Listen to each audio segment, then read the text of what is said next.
Let's call the meeting of the West Newbury Board of Selectmen, December 14th, 2020, to order. It's 6:54. Again, I apologize for us being late. We had a lot of discussion, and now we should be able to be starting.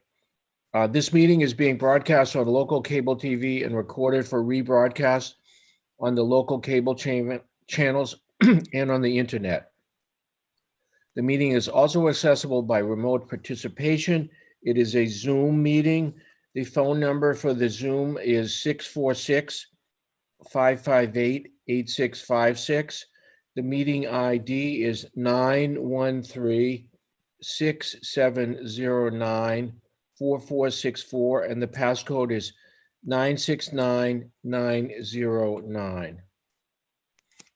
We have some sad news and some good news. Sue Yames is retiring after 9 years working for the town. She's a treasurer collector. She'll be retiring shortly. I don't know the exact date. Angus, what date is that? It's going to be the end of this month. Okay. And do you want to tell us about the new candidate, Caitlin Gilbert, the new treasurer collector? Yep. So the new treasurer collector will be Caitlin Gilbert. She will join us tomorrow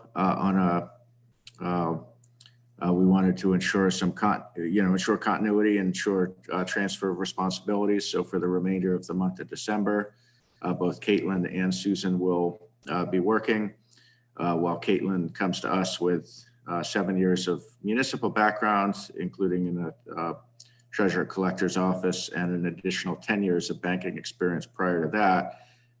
And thankfully uses the same Vadar and Harper's payroll software that we use. So we think we'll be, take to it like a duck to water. There's obviously a lot of specifics and particulars, and so we wanted to make sure that all got handled responsibly on the transition. So we will welcome Caitlin tomorrow. Although she will not be officially sworn in as the official new treasurer collector until after Susan's last day. So basically Susan will remain on the job through the month. And then with the first of the year, Caitlin Gilbert will be the new treasurer collector. So she comes to us most recently from Groveland, where she's been the assistant treasurer collector, but for the last 5 or 6 months has been the acting treasurer collector. And then she had been in the town of Newbury prior to that for a number of years. And as I said, before her municipal work, she spent about 10 years in the banking industry. So we had a couple of interviews. We had a lot of strong candidates, and we were delighted to reach an agreement with her. And I think she's going to be great. Well, with that said, we will certainly miss Sue. She's been really a core of not just the finance office, but the town operations for many, many years. Again, thank you, Sue, for your service, and we wish you well on your new free time. Yeah, I'm just going to say ditto, but I'll come by and talk to Sue. But she's just been a wonderful face and a compassionate person, and just the town really is going to lose a little piece of it today. Or when she retires. So I want to thank her for all of her service. It's not easy taking everybody's money for taxes and stuff, but she did it in a great way. Thank you.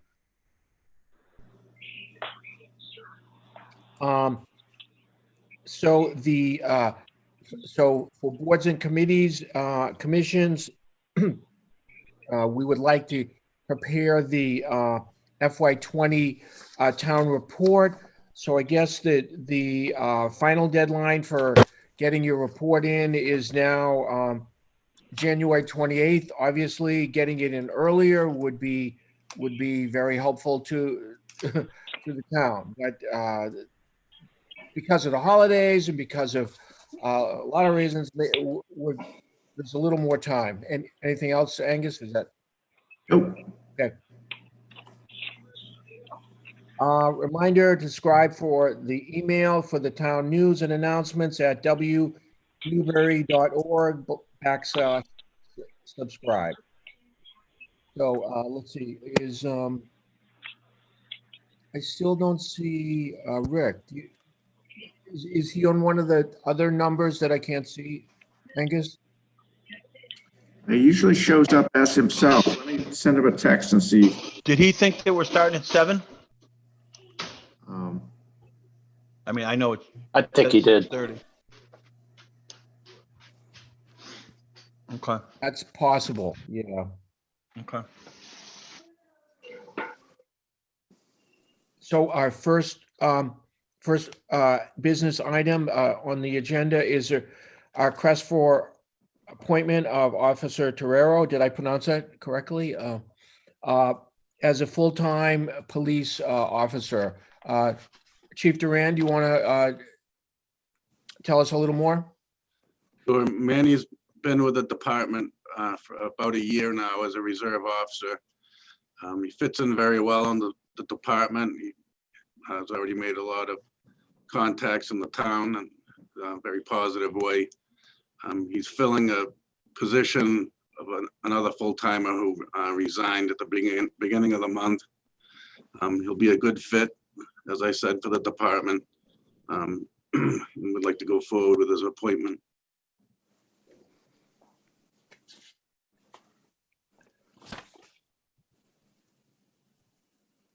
And we do have Officer Torero on tonight in case the board wants to.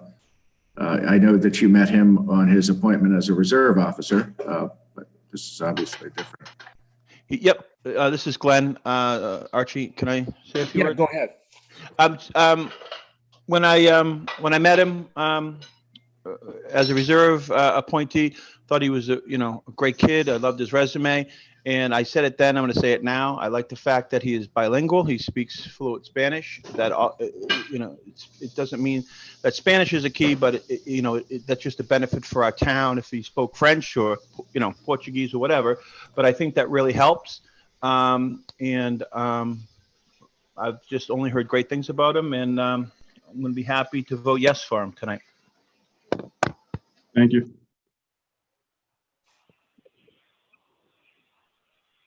Glenn, why don't you make a motion? Oh, here's Rick. He's just joining. Okay, good. I'd make a motion that Emmanuel Torero.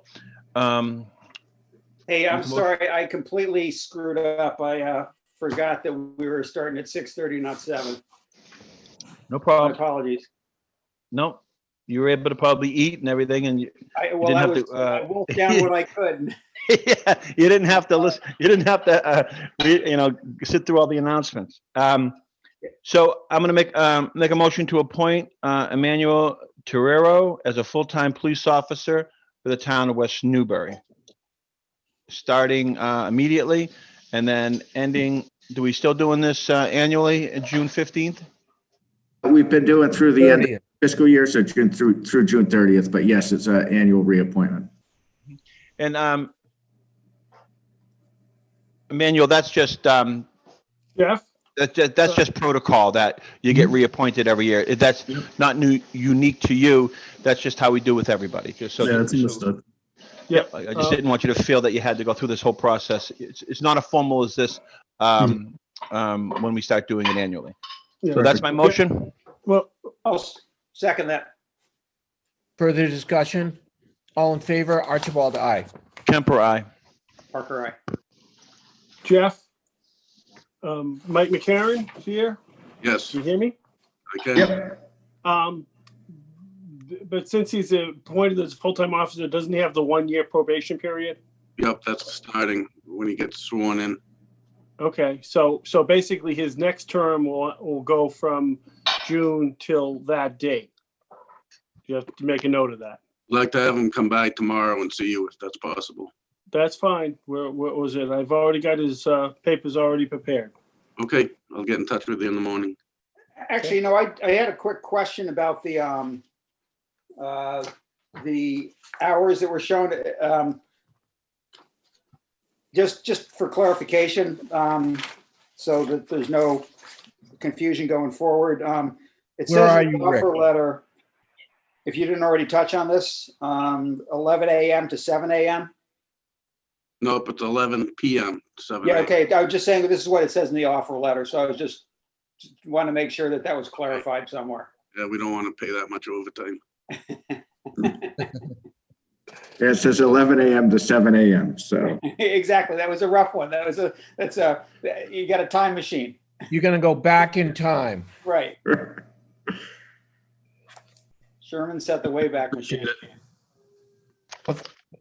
Thank you for stepping up. We wish you the best. Congratulations. Thank you. Thank you. Thanks, Thank Manny, you. bye-bye. Yep, Thank you, have a good guys. night. Have a good night.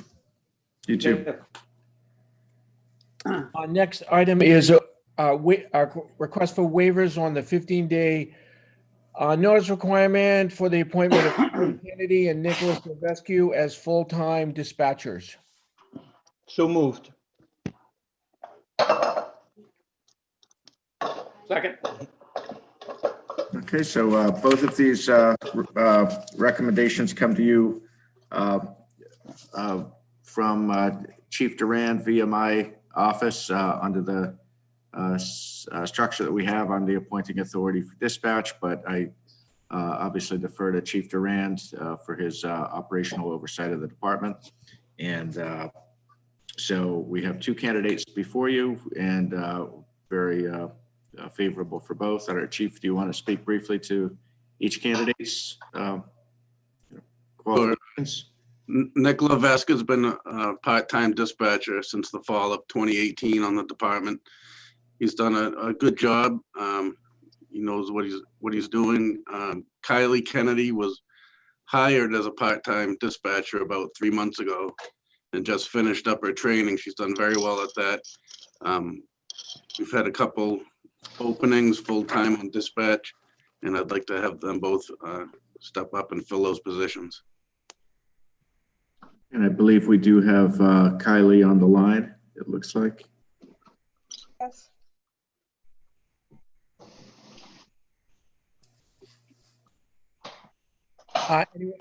Glenn, go ahead. No, I'm sorry. I'm not asking anything. Okay, further discussion. The motion was to forego the 15-day notice and all in favor, Archibald, aye. Kemper, aye. okay. Chief, if we could put something maybe on West Newbury, some type of social media, if it's not the police, about the 3 new appointments, just welcoming them to the town. So, it'd be nice, I think. I don't know how Yep. you do that in the past, but with the days of COVID, a lot more social media people are looking on. So it would be nice that if you could maybe, do something for all 3, that would be nice. Yep, we'll take care of that. Jeff, how are you doing staffing wise now in dispatch? What's the situation? Today's a good day. 2 of the full-time dispatchers that have been out for various reasons both came back to work. With these 2 new appointments, we're back up to full speed. We still have another part-time dispatcher that's interested in full-time work if that ever opens up for her. So dispatchers are back to doing good. That's good. Hopefully you just didn't jinx yourself. We won't talk about that Yeah. side of it.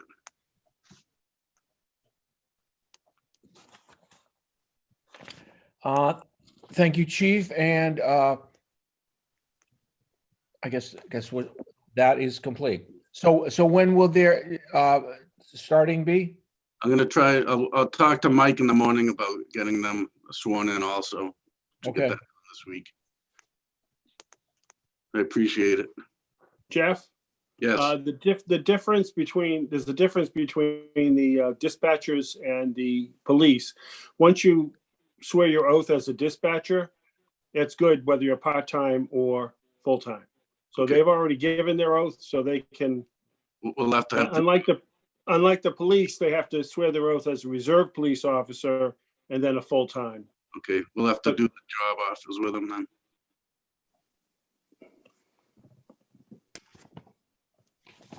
So I'll make arrangements with Angus to get that done tomorrow. Thanks, Jeff. Okay, thank you very much. Thank you, Jeff. Have a good night. Thanks, Aye. Chief.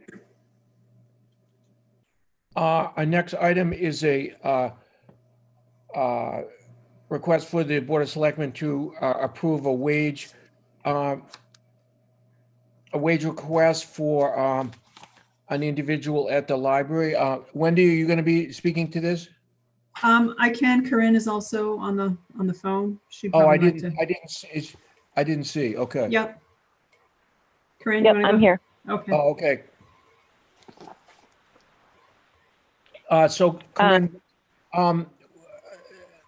so that everyone listening in knows what's going on. So there's an employee with a medical issue that's been out a while, and so now you need some backup help. Is that the plan? That's correct, yes. She's been out since the 13th of November, and she's a 27-hour-a-week position. So we've had a significant impact on staffing.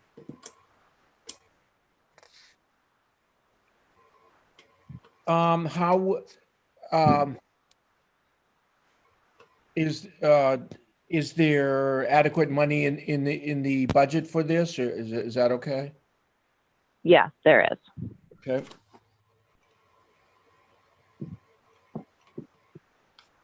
And how long would you anticipate? Well, I guess you don't know. Would the temporary person be able to do this sort of on a as needed basis as long as necessary, or how do you plan to do that?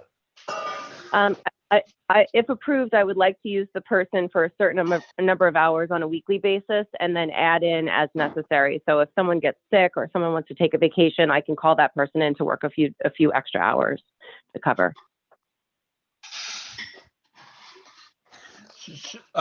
So, hi, Archie, this is Glenn. Hi, Corinne.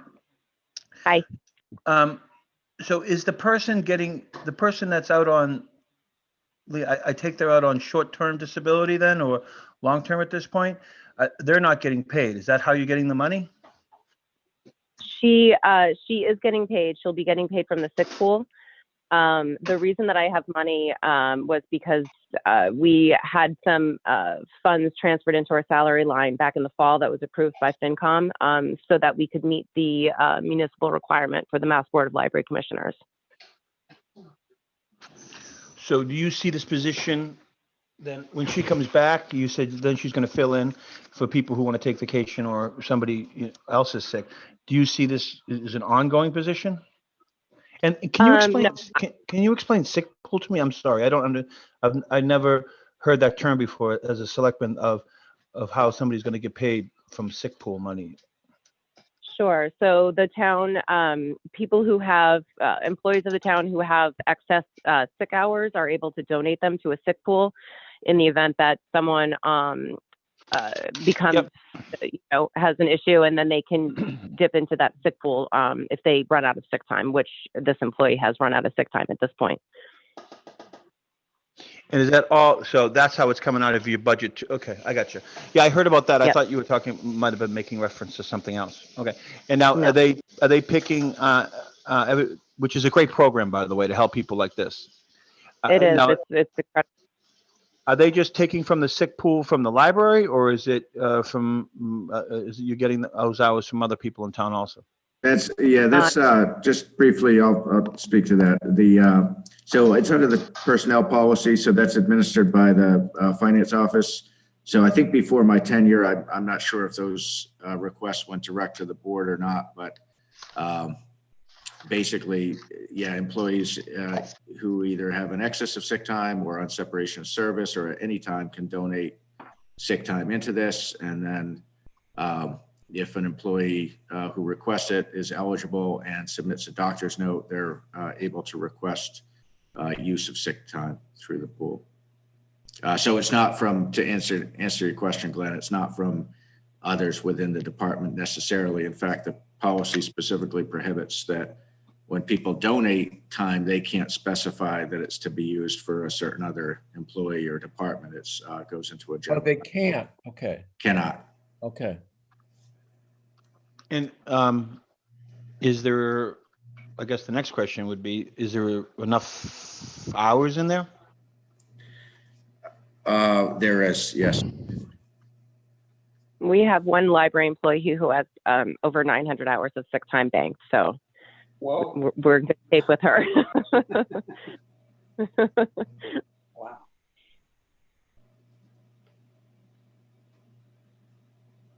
Okay,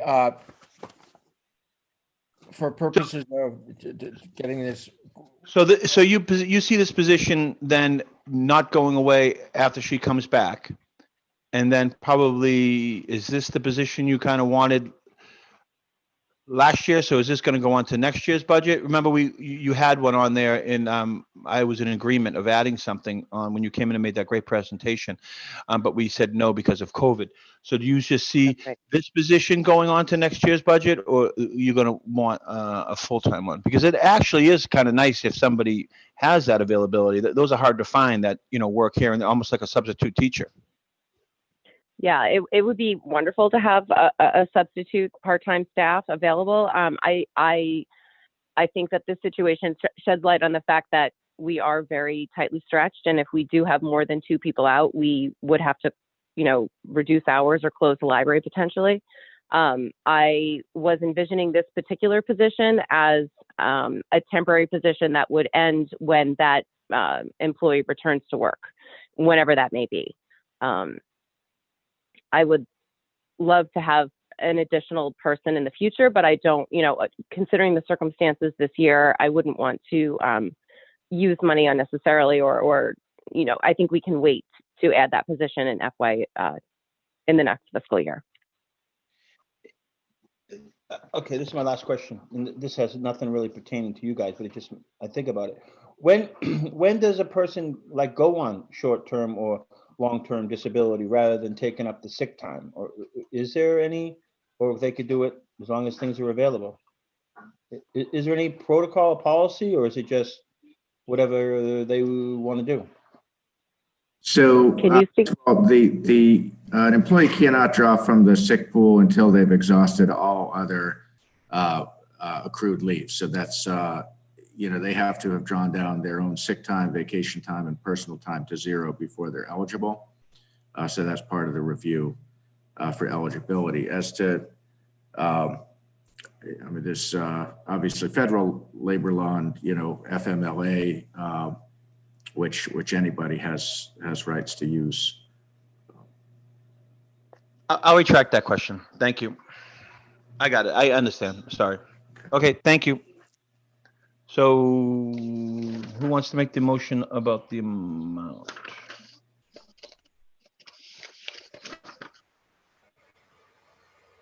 I guess I will move yeah, I'm that, Trying to look for it right now. what was that, Glenn? I'm trying to look for it. I can't find it. I'm sorry. Yeah, so I'll move that to add the 10-hour position for the library for coverage. I'm not sure if I'm phrasing this right.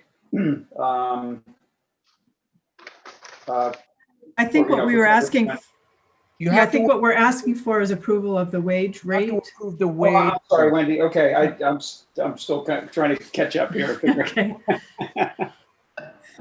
Okay, so thanks for that clarification. Sure. Then I'll move to approve the wage rate request by the library for this part-time position. Of $15.78 per hour. So trying to find that too. I know. I'm $15.78 per hour then. Oh yeah, there we go. Okay. okay. I'll second that. But when you say not the hours, do you see you using this individual more than 10 hours a week, or is that a pay period? 10 hours a week or 10 hours a pay period? So the position, the woman who has been out is a 27-hour-a-week position. So we're down 27 hours a week. So I would definitely use this person for 10. I may very well need to use this person for more. And if I can't, I would likely have to reduce some of our evening hours to make sure that we can cover.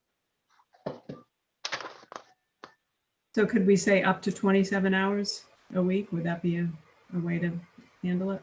I don't think it's our authority or to do that. We just approved Okay. the wage, Wendy, that's all. All right, that's great. And you guys, I mean, you guys obviously have to have the money, so, so if you guys have researched it, you know, it could be 27, it could be 30, it could be more too, if you have other people that are out, as long as you stay within the budget. And what was the rate? It's 15.78. 1578. Yep, okay, I found it. I just wanted to make sure. Okay. Kemper, aye.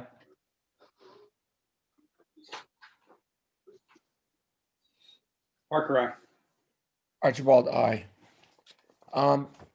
Who Thank you. was the second on that, just for the minutes? Time out. I We have, was.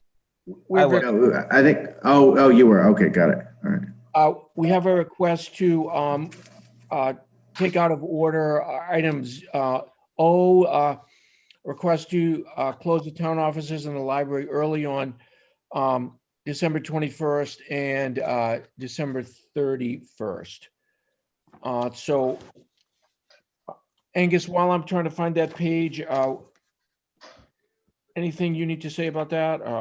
Well, just, in the past, there's nothing in the personnel policy that provides for either December 24th or December 31st being recognized as holidays. But in the past, the board has voted to authorize the early closure, if the town office is on those days. So with the holidays coming, I had put that on for tonight, and I hadn't, I put a specific request to you. I'm thinking, I thought either 2 p.m. or 1 p.m., something different than the normal closing time of 4:30. And then I'm not sure, Corinne, if you've got a specific request, but obviously the library on a normal day is open, somewhat later. It would be open till, What time's the library open on a Thursday? looks like till The 5 lib- p.m. Is that right? That's correct. Yep. What time's the library open on a Thursday? It's open till 5. No, what time does it open? The first shift starts at 8:30. Is that the opening time, Corinne, or is it 9? The staff gets in at 8:30. The library is open to the public at 10 for curbside. Would it be fair to say that the library and the town offices close at noon? Glenn, you're not going to be taking a book out at New Year's Eve at 5 o'clock? I only get the ones that, the read ones. A lot of people think that I can't read. No, no. Does that sound fair? Yeah, come on. I mean, Yes. I guess that we can't, I was going to say travel to our families and stuff. I guess we're not supposed to be doing that. And then we're going to say, why do we even bother opening? But we should open at least a little bit, honestly. I think we should. I say noontime. Okay, well, I made the Okay. motion. Is that okay with you guys? Yes. Well, Yeah. yeah, I mean, it Sounds looks very like, generous. yeah, I mean, I'm looking at what Corinne said. Corinne, you said 1 p.m. would be great, but it looks like we closed at noon last year, which seems, well, I won't read that. I mean, why not? I mean, it's not, whatever. Everybody's a professional. The work's going to get done no matter if we do it now or we do it at like Which seems 2 early. o'clock. Did you really? Yeah. So I made the motion that we close the town I have no offices and problem. the library. Am I breaking up? Okay, Rick, what do you got? You going to second? I'll second. Yeah, I'm sorry. I've got a bad connection here, so I Okay. couldn't hear Glenn finish his. Oh, I thought it was me. Okay. All in favor? Archibald, aye. Kemper, aye. Parker, aye. Thank you very much. Thank you very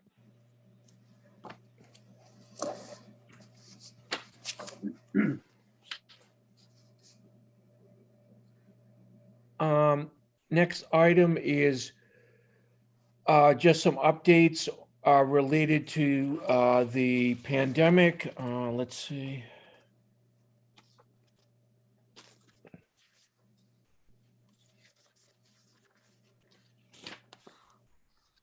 The main update that I wanted to provide is just to let you know, as I think I said at the last regular meeting, that work is now underway on the vaccination.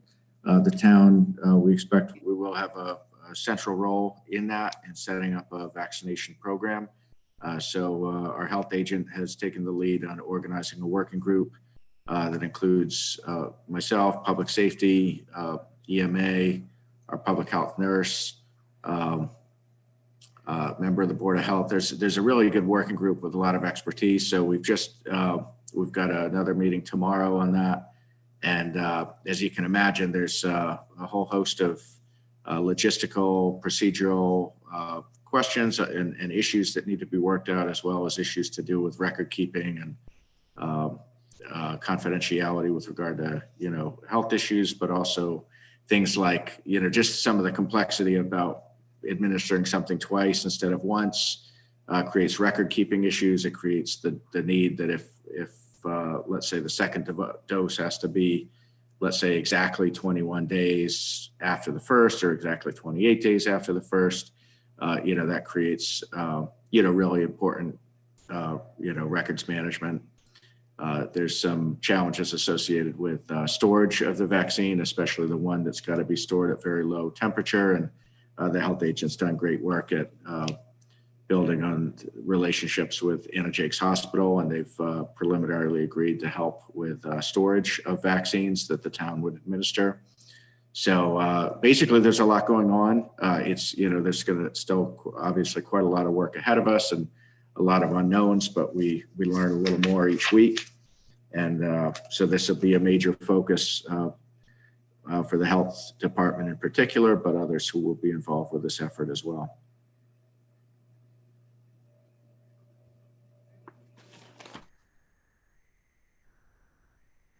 Okay, and so that people don't get the wrong impression, certainly the town has not received any vaccine at this point. That's right. Yep. Yeah. Under the phased plan that the governor's office issued last week, there's the phase 1 and phase 2 priorities, and general public is phase 3. Which the earliest potential that could happen would be toward the end of the spring. Okay. Next item is consideration of rescinding the COVID-related residents-only parking restriction at Mill Pond and Pipestave.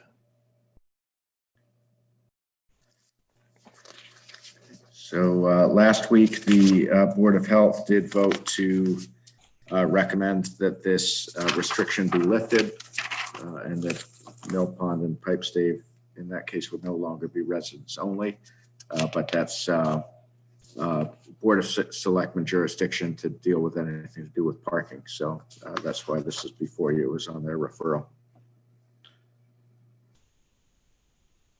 So My comment is I'm completely against this. I think that my charge as a selectman is to protect the health of the residents of the community and their fiscal health and their physical health are both related in this situation. I don't see with the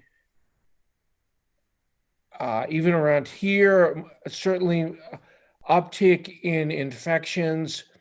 I don't see any particular reason why we should be encouraging people from New Hampshire to come to, or wherever, to come to West Newbury. And lots of towns have restricted parking for lots of things all the time. Beaches, parks. It's not like it's unusual for residents only parking. We're just doing it in the times of a pandemic. We pay for the upkeep and maintenance of the park, the policing of the park. At the moment, I don't see any reason to change things. Ditto. And if I could, I'm sorry, Rick, I'll speak after you speak.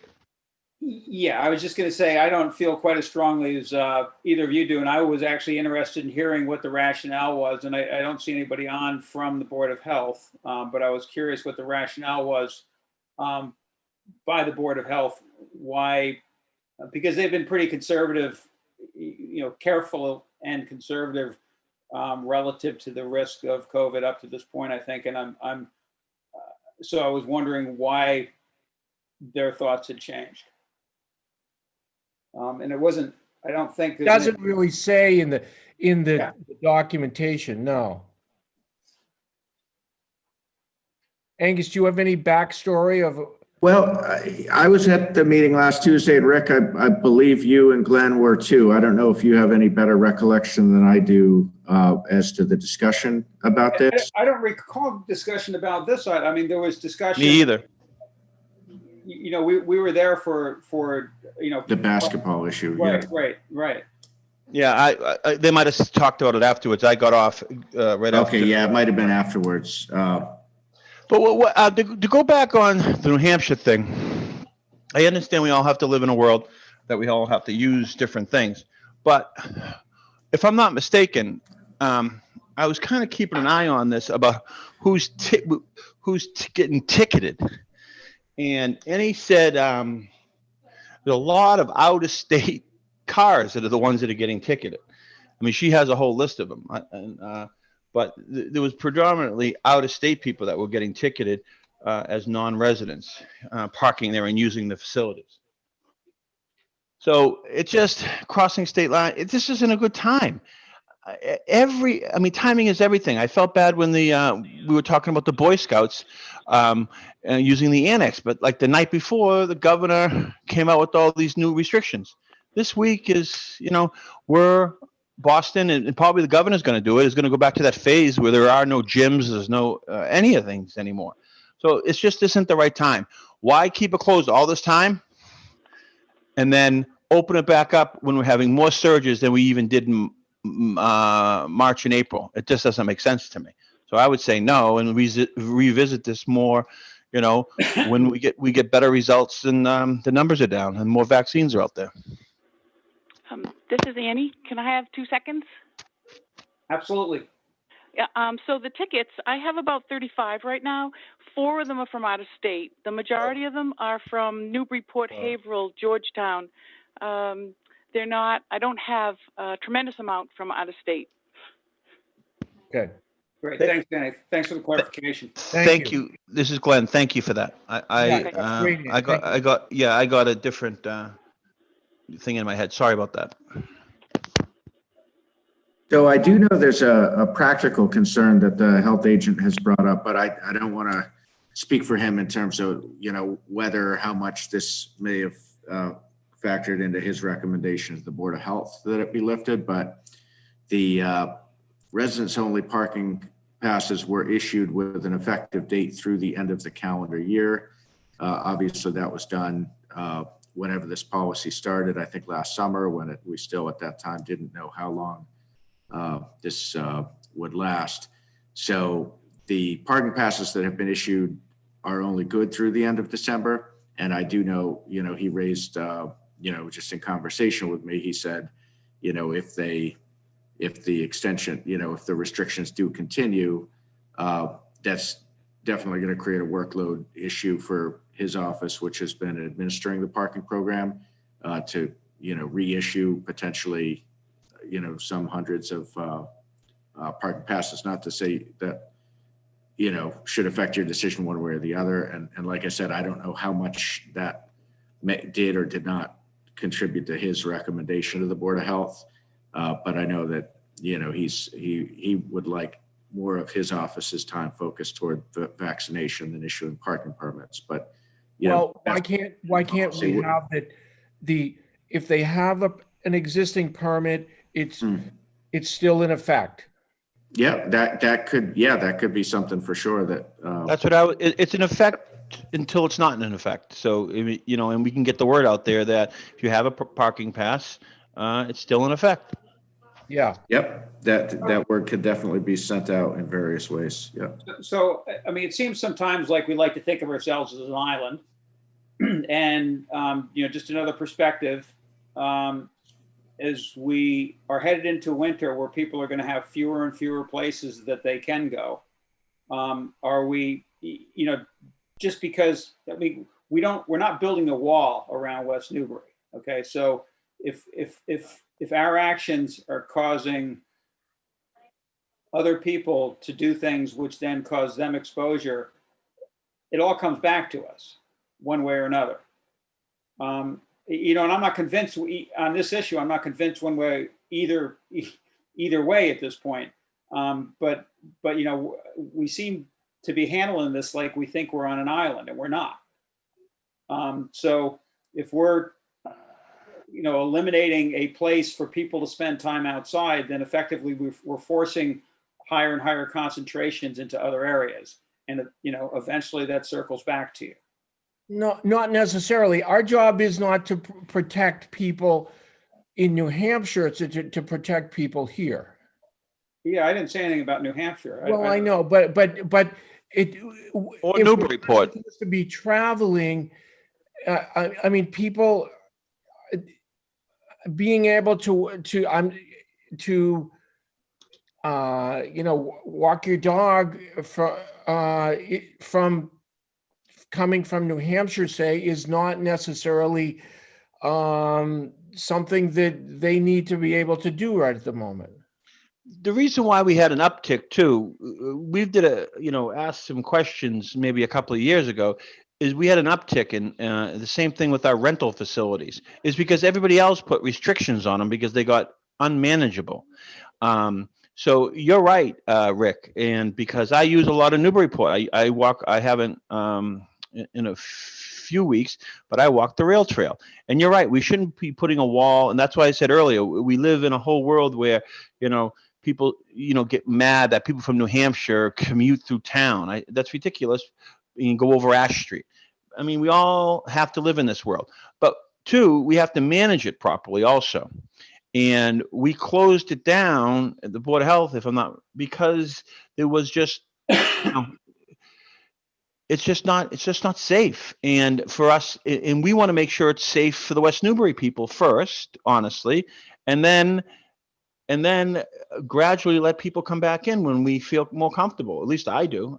I can't believe that we're going to even considering this. And everything on the news is like we're rolling everything back. So then why the heck did we close it in the beginning? We should have opened it up then.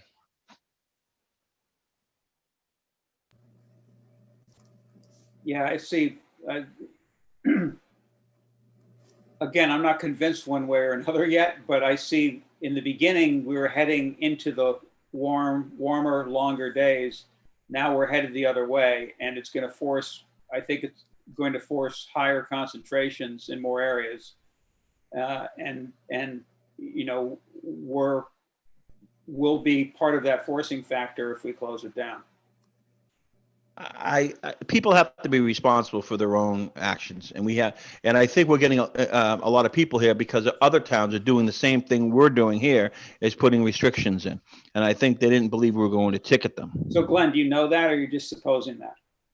No, there are no, because there are parking restrictions in other places where I've gone, and you can't gather. To follow all those rules that we're supposed to be following. Now, who's going to I don't know, Rick. I understand, but that was just the opposite was the reason why we should have not had the ban. Everybody said it's summertime. People need to go out. People have been locked in. It's summertime. They need to get out for their well-being and stuff. And I agree with that. I guess I really wish we had somebody from the Board of Health, because I'd really like to hear their rationale. I agree with you, Rick.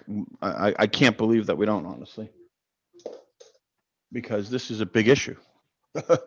Well, if you recall, one of the problems at Pipes, Dave, was because West Newbury had so few regulations about anything. We were getting dog walkers from all the other communities bringing 6 or 8 dogs to run in in our area because we didn't have any restrictions whatsoever. That was 4 or 5 years ago. We can't always be the most welcoming place. There's so many places have restrictions on residents only thing. I don't understand why in this situation we can't be a little looking out for number one first. And then if we do open it, is the Board of Health, and then who's going to monitor it? And where are the calls going to go? And how are we going to police that? Because then we're saying to everybody, it's safe. We all know it's not, but, you know, we're going to open it up. I don't know. I just don't, you're right. I don't know. Can we, what about this? Can we, you know, table this and talk about it in January 4th, our next meeting at least? Don't just postpone it till then. I think that's a good course of action. And by then, we might have better results too. The vaccine is out there to essential workers and stuff, and some light, more light at the end of the tunnel than just this little pinhole that we have now. And if it's possible for 1 or 2 people from the Board of Health to sit in next time, it'd be great. Well, without a doubt, I don't even want to have the conversation again if they're not there. I would agree with that, Rick, because we're just like wondering. Because I just want to know what the rationale is that we're being told this is worse than the first wave and we're opening things up and we close them for safety reasons. That I just don't get.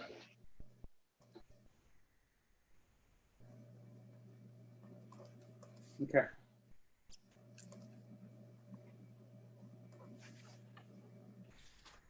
Do we need to make a motion to table, or do we just table? I don't think so. No, I think I've got the message loud and clear. So I'll talk with them, and we won't say tonight, because I'll work with Archie obviously on the agenda leading up to that meeting. But if we know the Board of Health is available to be present, then I would think we would go ahead and put that on. And I would bring to that meeting also, Angus. So if we do vote to open it, okay, because there's a lot what Rick's saying, I kind of agree with, okay. But what kind of signage are we going to have up there? Do that, what the policies are and mask wearing and all that type of stuff. We just can't open it up without some type of something. So when we ask people, or it's policed in some manner, that, you don't have your mask on. Well, I didn't see any sign, even though the governor says you have to have it out and whatever. But I would like some signage and stuff like up there of what the, policy is going to be. Yeah. So, listening, Archie, kind of responding to something you said makes me think, you mentioned the issue of people coming in with, half a dozen dogs, is the issue people related, or is it related to something else? Or is it a combination of them? And so if there does end up having to be, this gets into a bigger question, I guess, about Mill Pond and Pipe Stave and how they're regulated, but does there need to be some kind of limitation on, a professional dog walker coming in with half a dozen dogs? Well, there is. We did that. It's 4. And you're not supposed to bring dogs down on the field, but nobody's around to police anything. I've been up there, doing something with DPW, and you see the dog. You see them. They go and they run down on the soccer fields, and there's 6 or 7. They run back because it's beautiful, because they know they're not supposed to do it, and we do have signs, but there's nowhere to police it. Yeah, right. Okay. No, it's people. It's being rude. It's being kicked out of somewhere else and knowing they can get away with it here. Yeah. Honestly, because they have to walk by 2 or 3 signs, they know, and they've been asked. Yeah. Okay. Okay, let's move on.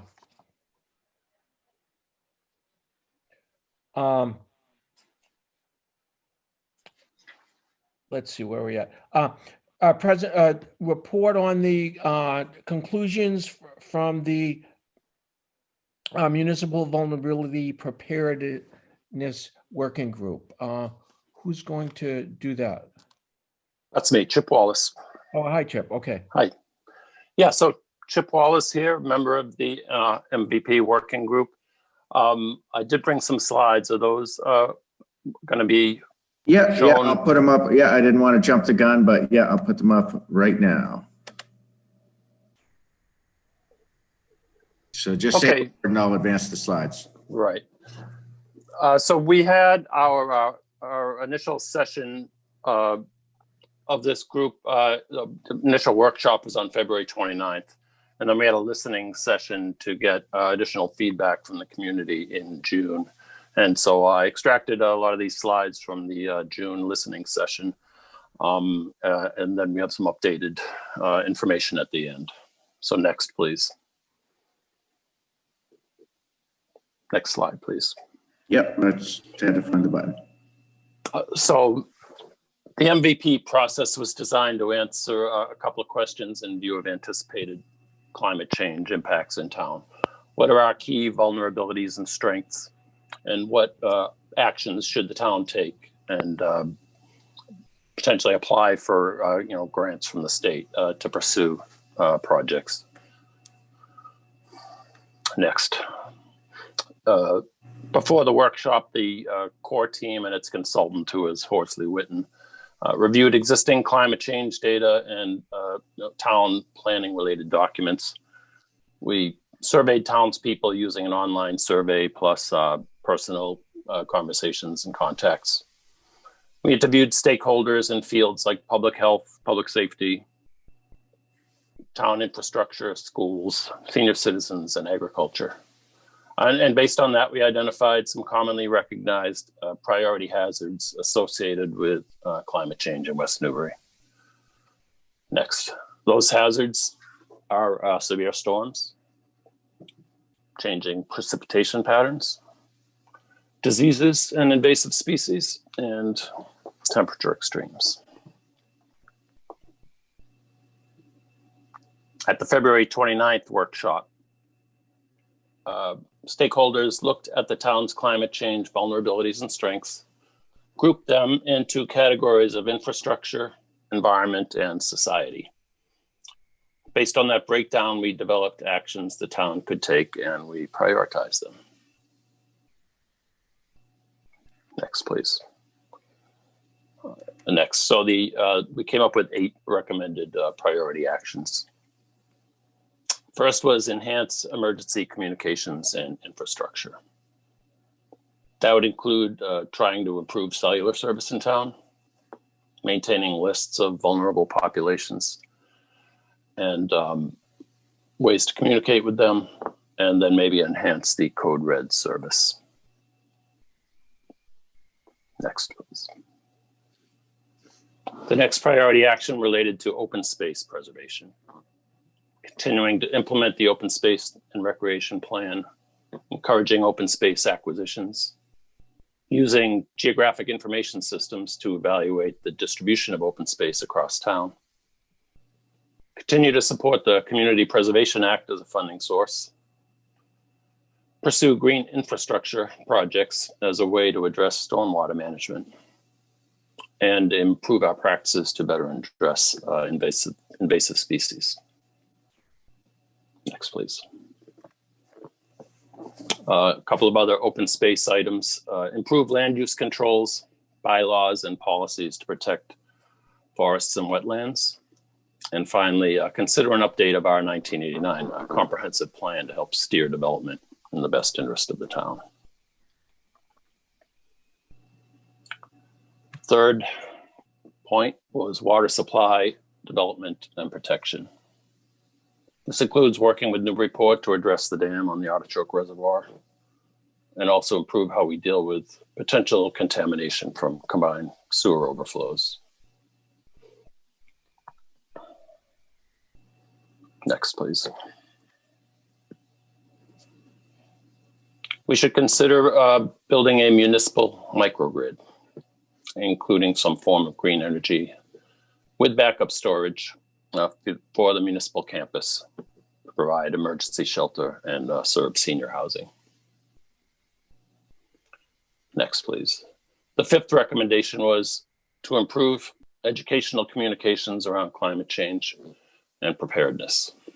That might be done using outreach using the library, schools, and senior services. Topics could include climate hazard awareness and potential health issues related to climate. Next, please. Sixth, we mentioned that we've adequately identified and can communicate with vulnerable populations. I realize this topic overlaps with the first item on emergency communications.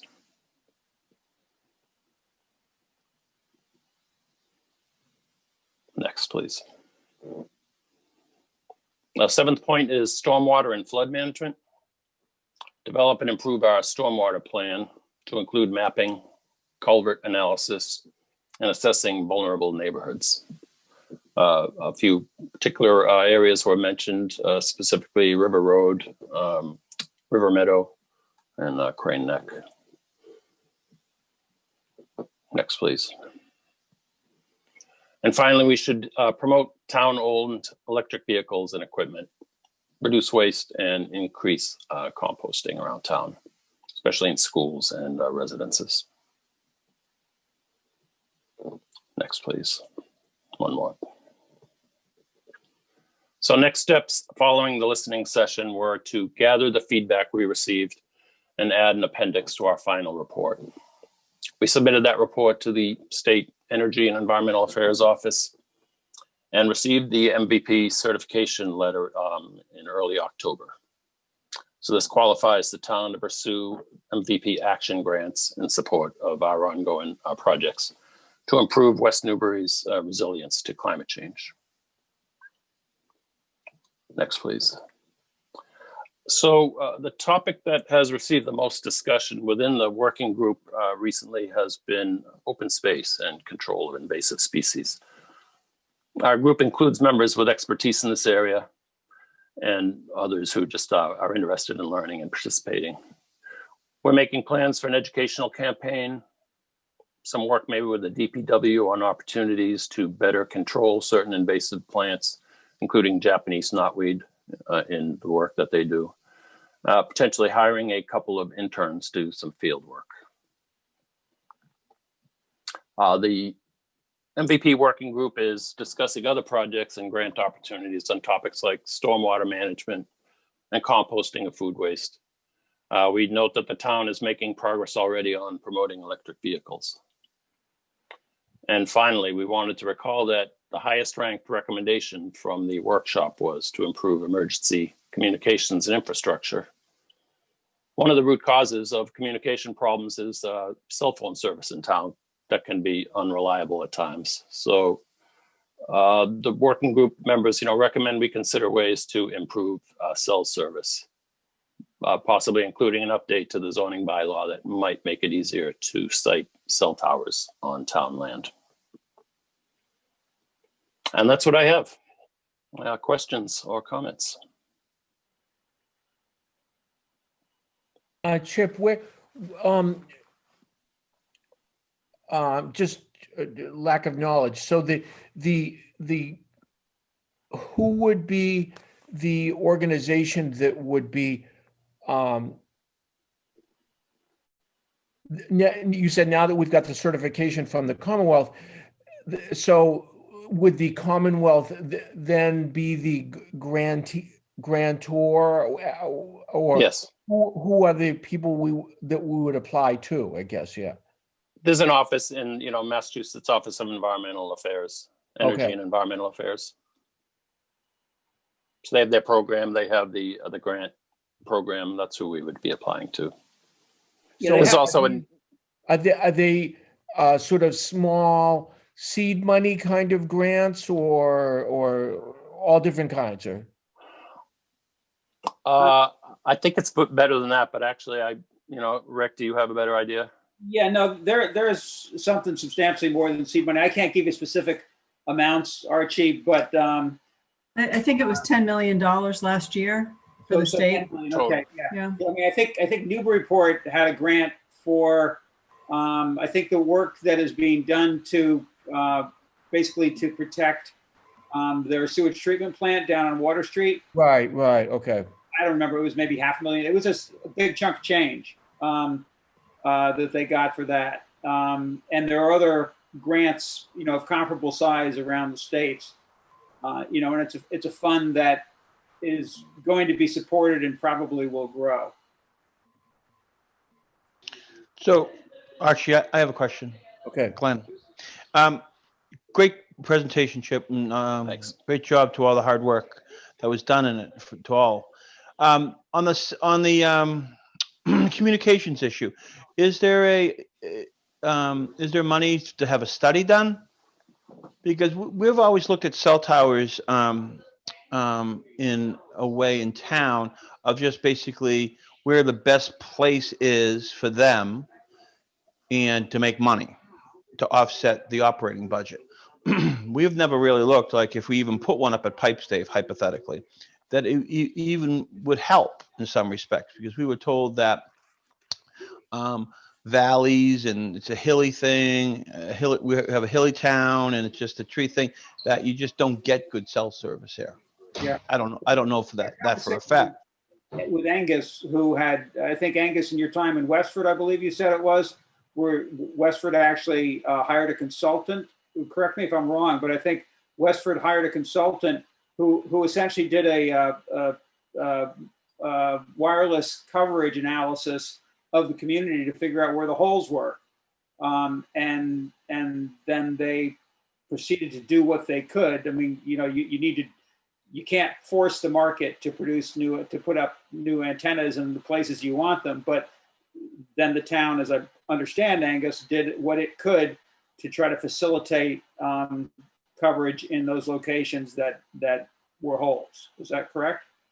That's right. Yeah, when I started there in 2010, the town was really on its heels with regard to private cell tower companies. They had recently lost a court case in one that they had denied and gotten sent back to them on remand. And so they'd lost in one area, and in the 3 years I worked there, they were dealing with 3 new proposed towers. And I can't remember exactly, but 1 or 2 of those maybe was still underway when I went there. But there was one in particular that it was, got tons of people organized against it. People were extremely unhappy. But what also happened in 2010 was the FCC put in place new regulations regarding cell towers that significantly curtailed what was already limited authority that municipalities had, and imposed what was called a shot clock, which said that municipalities only had 150 days to process an application for a new tower when it came in, and if it was a co-location, and that was defined broadly to include both, another carrier on an existing tower, as well as something like a cellular facility on a smokestack or a church steeple, a co-location, the shot clock was only 90 days. So for a town to get organized, to get the outside review, get the consultant to look at the gap analysis that's needed, it's just a very short time frame. And basically the federal law now really defines cell towers and related facilities much more as infrastructure than as commercial facilities. We had a lot of people in these residentially zoned neighborhoods saying, what the heck, why is this allowed? This isn't a commercially zoned area. But under the federal laws, it's really, really limited what you can do. Once the applicant, passes the burden of demonstrating that there is a gap in coverage. So in the 3 years I was there, we did a complete rewrite of the wireless bylaw because the town had a bylaw that was, really only allowed these facilities in proximity to 495 and Route 3.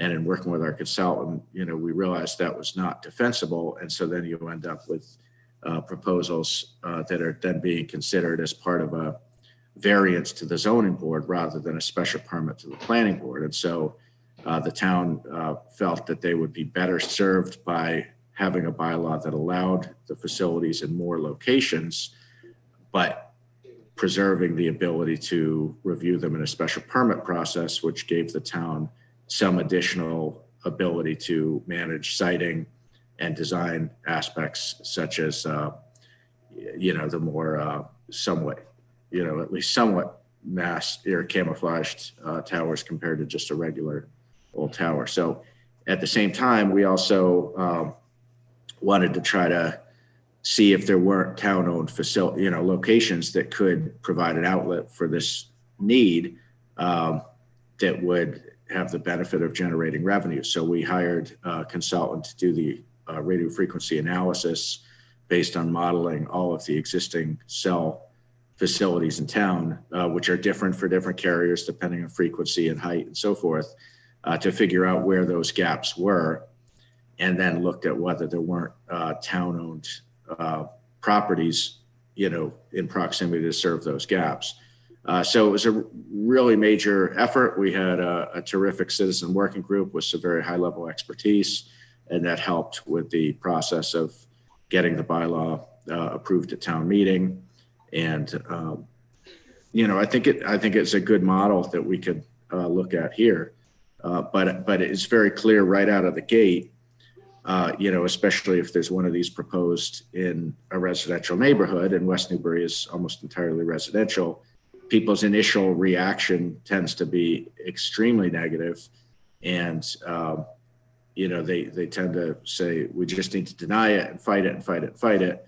Westford, I think because it had just lost badly in the court and had this, they put all the resources into fighting this tower, and they lost. So I think the elected leadership had then kind of come to grips with the fact that just saying no isn't really an option. It's how can you manage the deployment of this infrastructure in a way that's least problematic and ideally generate some benefits along the way. As far as the funding eligibility, I'm not sure about the answer to that, but if there's enough interest, we certainly will look into that. Yeah, I was going to go ahead. I was going to add that there are criteria. Probably in the spring, the funding will be, the grant proposals will be due. The fact that it's high on our list is important. And it's certainly something that we could look into for an MVP grant. So, yeah. Is that? This is Elisa Grammer. Yep. Okay. I thought it was. Okay. There you are. Okay. Sorry. I thought I recognized your voice. I think it would be important to get some type of analysis, because I think, if I'm not mistaken, technology has changed these cell towers in some respects, and they don't need to be those monstrosities. They can be, but they don't need to be, to do some type of help and generate, some type of money. I think we only have one cell tower in town, correct? And that's in the steeple, or whatever you want to call it, of the Congregational Church. Yeah, there's actually two antennas co-located there, if I remember. I think there was originally one, and then they put in another one at a slightly lower position for another carrier. So, just those antennas alone could help with some type of analysis, so we don't have to have those big. But I have one of those cell towers at one of my places that I manage in Billerica, and the annual revenue, it's a big one. The annual revenue to that is $250,000 to that building, just a cell tower. Right. But it's a big one. I don't think I wouldn't want that in this town. But we went down this road before, the same way we went down this road before with affordable housing, and we do all the work, and we think it's a good idea, and what we're trying to do something good for coverage and for that, and it's just we don't want this in our town. So I think some type of consultant analysis of exactly where we could put things, and maybe they could tell us what kind, maybe some more antennas somehow would work. I was always told that the water towers, the one we just built, is in a good location. I don't understand why, but I wouldn't mind getting an outside consultant to really look into everything. Yeah, it would be good to understand where our holes are, and then see if there was a way to fill the holes from town-owned land and gain revenue from the town and coverage for the people. No, that's important. The only other thing I would say, this is Lisa, is that we do have grant management capacity with the MVP group. So the intent, at least on the part of the MVP group, would not be to further burden town employees with this. We would be able to, part of what we want to do is take on whatever we can with minimum imposition. And I can certainly vouch for that because I can tell you very clearly that this MVP process, the working group has done just a tremendous job managing the entire thing from start to finish. And, of course, there's always going to be some things that, we've got to sign or we put in the thing for reimbursement, but that's a trivial amount of work. So I think I would be the first to say that they do have that capacity and it's recognized and it's appreciated. Win-win chicken dinner. So what do you want? What are you looking for direction from us tonight? Or are you just looking for us to absorb this and dissect, kind of the presentation? What do you, what would you like? Yes, we're not looking us for to- specific direction tonight, although it's helpful to know about the level of interest, and possibly a cell tower study. But I think we just wanted to let you know what the priorities were and to start a discussion about how we should proceed. Yeah, following on our meeting a week ago, there are actually 3 other topics that I've made just quick notes about here that I just wanted to mention. One of them was, we discussed the invasives issue and potentially having an article for a grant for a couple of interns for our annual town meeting in the spring. The MVP working group really needs to flesh this out and sort of, better define in our own minds so we can explain better to others exactly the best way to implement that and what we believe the cost structure to be. But it wouldn't be a lot of money, and potentially it would provide a significant educational benefit to the community and in the long term help us in this currently losing battle against invasives. I'm sure all of us have at least one bittersweet plant on our property. And sometimes maybe it's tens of thousands. Also the issue of composting was shown there. And I know the Board of Health has mentioned food waste, dealing with food waste issues. And I assume what they mean by that is composting. We're thinking that that's something that we should be looking into. And quite honestly, I've had an email exchange with somebody locally who's in that business who is now doing some pickup in West Newbury, and at no expense or overhead load to the town. I think we can bump that along. So, there's a company, Black Earth Composting. They're based in Gloucester. They do Newburyport. I think they do Merrimack. I think they do Haverhill.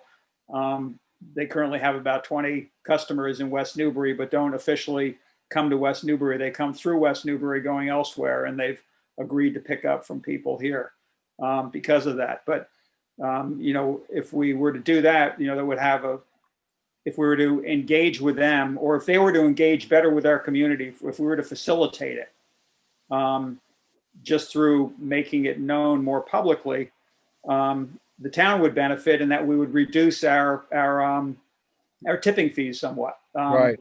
Not going to make a huge difference, even probably just a little, but so what? Yeah. Right. So if we eliminate 10 tons, I have no idea what the number would be, but if we eliminate 10 tons a year, then that's 10 tons less that we pay tipping fees for.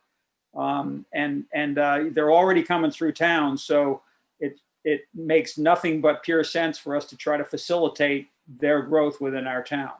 So what do we have to do, Rick? My thought is, and I've sort of started to try to communicate with people. I think number one, we're talking about it right now. Hopefully, a few people will see this and will wonder about it, and it will cause them to look into it. I spoke with Paul Savigny today. I actually want to talk with Blake Seal, who's been the person on the Board of Health who has sort of taken this issue on, and the Board of Health doesn't feel that they can promote, and I understand that, but we need to talk about how that can be made more visible to people. And then I think we can use social media. And I know Jen Leonard Solis is on this call, and if that was in a note in the paper that Black Earth composting is available in West Newbury, if people want to subscribe, maybe some people will. So Yeah. I think in the near term, that's what we can do, is we just need to make it publicly known, that the opportunity exists to participate in that composting program, and let people research what their costs would be and what the personal and the environmental benefits would be. Does the Board of Health have to be involved in terms of giving permission to, allow food waste to be out on the right of way or anything, or not? Well, that's a real good question. I don't know about that, Archie, because Paul didn't mention that as an issue, but I hadn't even thought about that. But that's a valid question. I think our next step is to maybe educate ourselves a little bit more, and then educate the people. I've seen like on the West Newbury People, these are not town sponsored sites, West Newbury News and stuff. There are people who are doing it now, who have tried to advocate for more people to use that service that are using it now. Yeah. I think it's important for us to educate ourselves and then educate the people, because a lot of people don't even understand it and how easy it is. And it's a good step in the right direction, no matter how much we save in trying to save this, trying to save the earth. And maybe we could do like a little PSA with the cable, get somebody from there in a Zoom, and we could have it taped just how easy it is to do this, and and then put it on our cable, and maybe have a little link on our website, and just somebody from that company telling, showing what needs to happen, because a lot of people don't want to try new things because they just don't understand it, or they feel like I don't need another thing in my life. Yeah, that's a great idea, Glenn. If that's another way to publicize it, that's a great idea. Mm-hmm. Yeah, let's in the town that I worked with most recently, we have made composting bins available to people at a subsidized rate. We would buy them and then sell them for half of what we paid, as a way to encourage composting. Yeah, it's interesting. I mean, there are parts of the country and I know much of Canada where composting food waste is mandated. Both my daughters live in the state of Washington. In the state of Washington, you compost your food waste. Vermont too. Right, that's right. Vermont has just transitioned to that. Let's I don't know whatever, but we could let's educate ourselves, because I don't know if we can have a composting bin at recycling where people could even just drop it off, and those people pick it up once a week. I don't know, but I've always wanted to compost and leaves and all that stuff up there, but it's a huge environmental problem that I've always been told by other DPW people we can't do. We don't have and I've always tried to piggyback on other towns. Like Groveland has a place. It has to be a concrete pad. You have to move it. You have to, the runoff, it becomes toxic. You can't do it, whatever. So I've always tried to encourage us to try to piggyback on another town who's already doing it, that our town could go there and do it. But let's look into it. I think it's exciting. If it's so much that composting could be, rotting food waste can be exciting. I wasn't going to go there, Glenn, but the last thing I just wanted to point out is I know, we as a board know that 2 years ago we went through this process of a microgrid feasibility study, and that did. You got a small wrench? Independently come up. I'll play with it. In the I think it was fourth or the sixth item in the action items, and it may be an area where we can sort of wade into the water. We talked about for the Energy Advisory Committee at last week's session as evaluating additional solar options. So, you know, we might be able to have solar, constructed in the area of the municipal campus, you know, on say the back parking lot behind the 1910 building, maybe a canopy over the police parking area behind the public safety complex, and you know, start building towards what might ultimately become a municipal microgrid. And you know, with putting in the solar generation first, which would, if done right, generate a small amount of revenue on its own.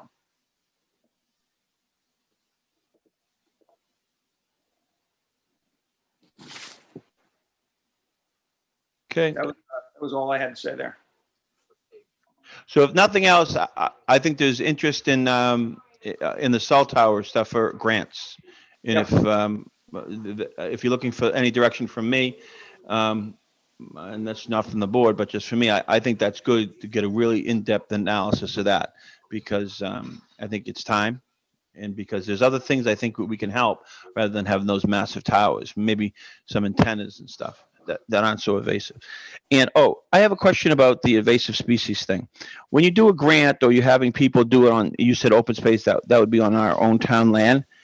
But how effective is that when the neighbor, which is private land, it's all coming from that area? Because I have this vine that's been attacking me on in the back part of my land that I keep on cutting back, and it just every year it comes up, but that's in somebody else's land, and they're not too, you know, they don't seem to want to, you know, I don't even know if they can pull it out, but whatever.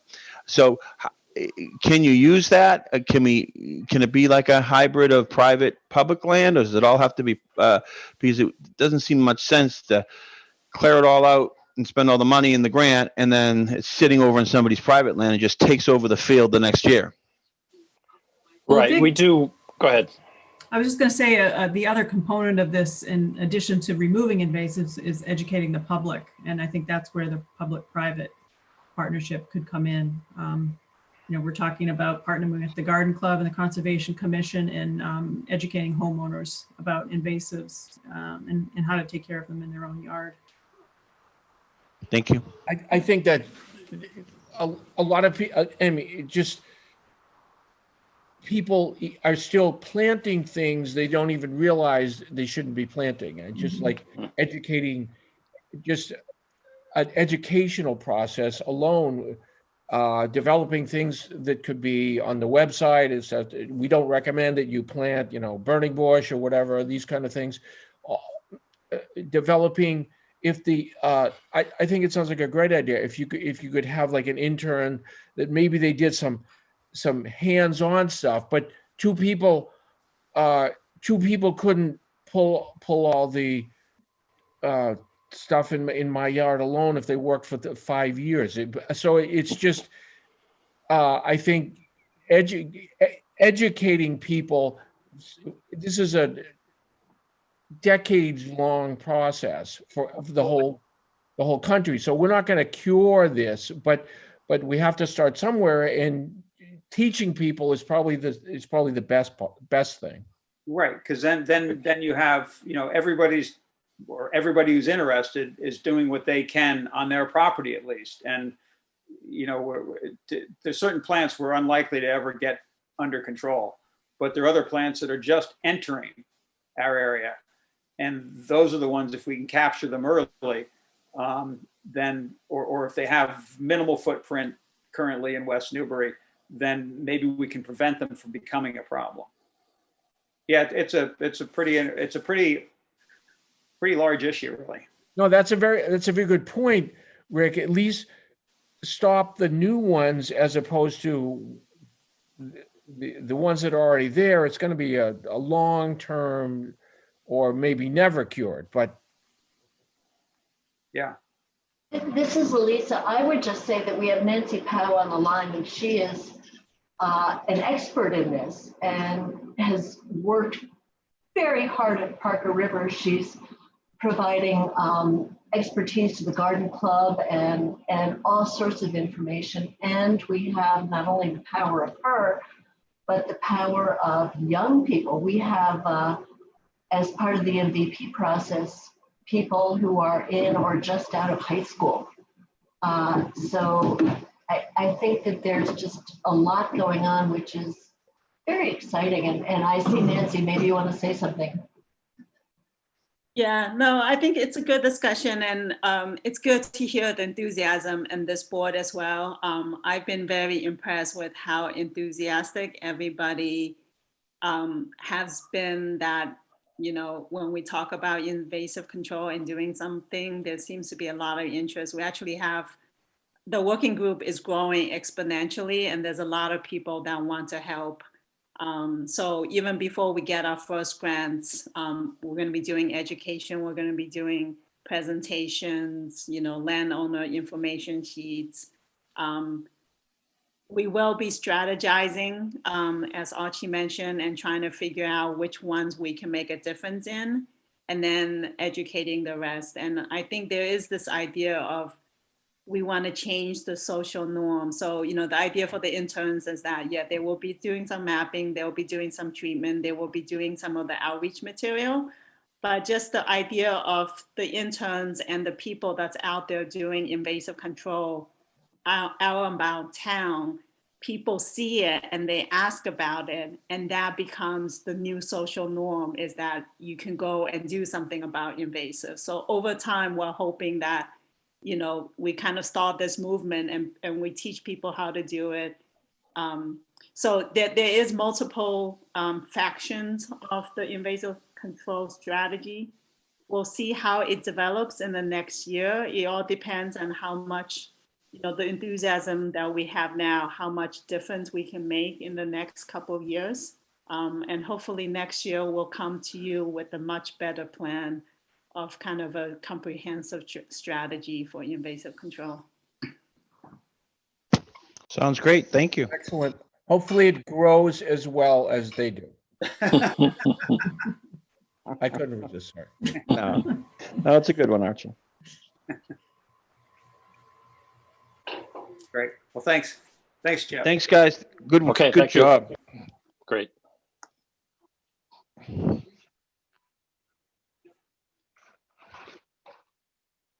Next request is the DPW director. He has a proposal to go to the CPC regarding painting the Old Town Hall.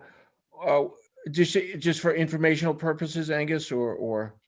Yeah, so as you know, the deadline to file is January 2nd, and Wayne's been working on this for quite a while, actually, going back to last winter, and more recently has been talking to prospective vendors to get a better idea of cost. And so while he could submit it to CPC under his own authority, because it is a town-owned building, it would be beneficial to have a vote of the Board of Selectmen authorizing the submittal.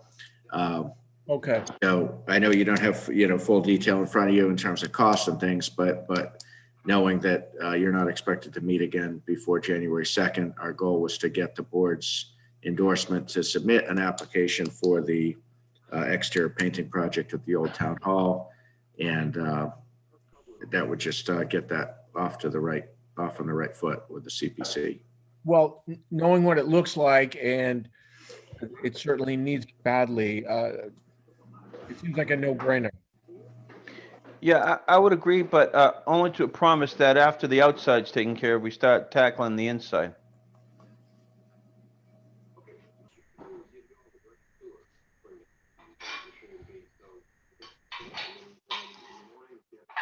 One of the things that- What, Glenn? Say that again? In terms of what? I think it needs to be painted, and I think it needs to be a little bit of preventive maintenance done inside, just so it doesn't go too much. I know we've done some stuff, especially on the second floor, when we had some rodent. I think it was more like squirrels. I guess they're rodents. I guess I don't know, but infestation upstairs. But I'd like to see that we, get a good evaluation of that and see if we can do some work, just preventive stuff, so it doesn't waste away, so to speak. Okay. You say upstairs in the town hall? I didn't realize there was an upstairs in the town hall. Oh yeah, you're actually, if you walk in the door, the stairway is to the left. If you go to the right, that's where the library keeps its books, and then another room where the safe is. That's all there. You go upstairs. There's an upstairs, and if you go in the town hall, the main room, and you look up, there's a square hole. That's where the movie projector used to be, and they used to have, I think it was Friday movies there. Okay, wow. Something to explore. That's interesting. I think in the material that was in the packet, there was some mention of future window replacement as well. And I mentioned to Angus at the very beginning of the evening tonight in executive session while we were waiting that just got notice from the Green Communities folks that a couple days ago that there will be a fall round of the Green Communities competitive grants, which may be applicable to windows there, as well as on the capital improvement committee list. There are windows needed for the building that houses the children's castle. And so that's something we might be able to look into to get funded next fall. So they wouldn't go in next year, but we might be able to get funding next fall. And I just say that because it would complement the work that Wayne is currently considering paying for, the repainting using the funds. Good. Okay.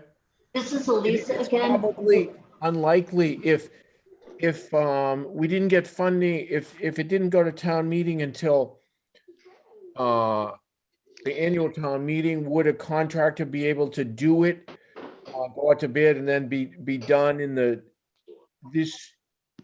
in 2021 anyway? I don't know. Probably if it's on a special, because the special, the money's available immediately. So Okay. you're saying for the windows, Archie? Well, in No, other from painting. to coordinate them, to do them simultaneously, if that would happen, because I'm just wondering if you could get it, if we can we get bids and get it painted and everything all in 2021 anyway? I don't think the windows would fit in. They would complement the painting, the repainting, but they wouldn't. Wayne had suggested in what I saw in his letter that the windows would be done later, and basically the painting touched up around the window. I realize that, but if you could do it simultaneously, it'd be even better. That's Yeah, I don't think you could, because I don't think the second round of Green Communities grant wouldn't be until sometime in the fall of 2021. That's when the application would be due. Oh, okay. The funds probably wouldn't be, or the awards wouldn't be released until sometime early winter, most likely. So it would be a 2022 project. But the point is, hopefully that we could get the Green Communities funds to pay for it. Okay. I would just say that I think the Historical Commission would definitely approve this. We're having a meeting on the 17th. If you want to run it by and get a vote, that would be an opportunity.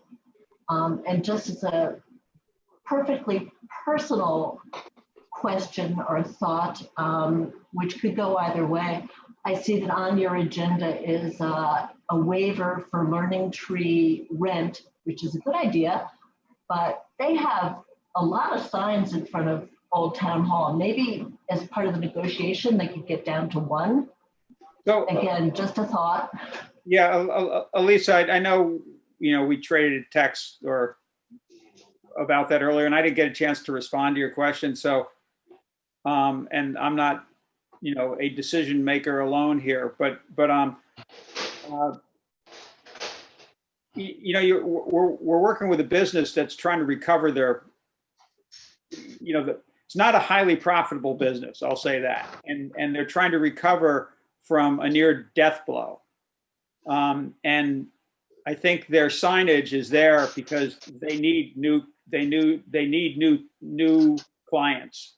And so, in my opinion, in the near term, uh, complaining to them about their signage is only going to put them further back on their heels. I agree completely. At least I had one, when I read the proposal, I had to everyone's gonna say I'm crazy, but I had this idea, like, do we know what the original color of the building? If we're talking about painting any of this, make it white, whatever it was, but has it always been that color white? Just a question. It'd be interesting if someone could research that. I'd have to research it. I have not ever heard of any other color. A lot of times in olden times, they just didn't paint the buildings, but maybe painted them once every 20 or 40 years. Of course, paint then was full of all sorts of noxious stuff that lasted a long time. But a lot of times it was just brown too. So I don't know, but to my knowledge, it's always been white. Okay. Just so you know, in Sue Follensby's book, with the photographs, they have an old photograph of the town hall, and which I showed to Wayne, and it's in black and white, but there are contrasting colors to show that the building wasn't all white. The trim was painted a different color. So it's only black and white photo, but if you go to Sue Follensby's book, there's a picture of the old town hall a few years ago. Elise, this is Glenn Kemper. I'm here. Hi. Just to go back on your I don't know if it's editorial or your request or just for us to look at it. We've talked about that in the past and on boards, and there was always a compelling reason to have them both, and one was because of business. But that's something that's always bothered me too. Maybe just one with a little bit better placement rather than the wooden one that's like right up against the building, if I'm not mistaken. Then she's got the plastic, whatever they're called. Sandwich board. Yeah, sandwich board. Thank you. I knew there was I should know that in the food business. So let's look at that. But this probably isn't the right time to do it, but I think we need to do something about it. I would just say it's a balancing, and it definitely does not enhance the building. But I respect your views, and that's fine. Yeah, I guess there may be a time where it makes sense. I just don't think that this is that time. I think we need to make sure that the business provides a service in the community, and we need to make sure the business survives.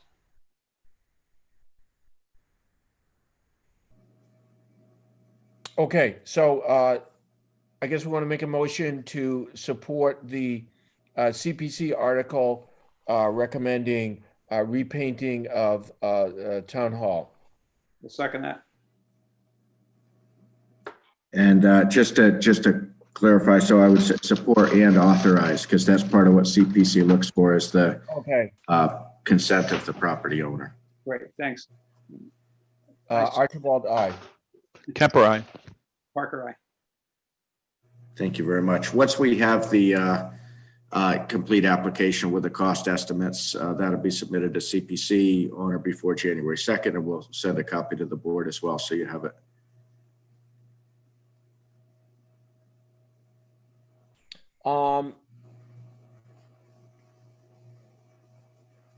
Next item is a recap of our meeting last week related to the goals of the different boards and commissions in the town. I thought we got a lot. There's a lot of things to digest here, a lot of things that we hadn't thought of.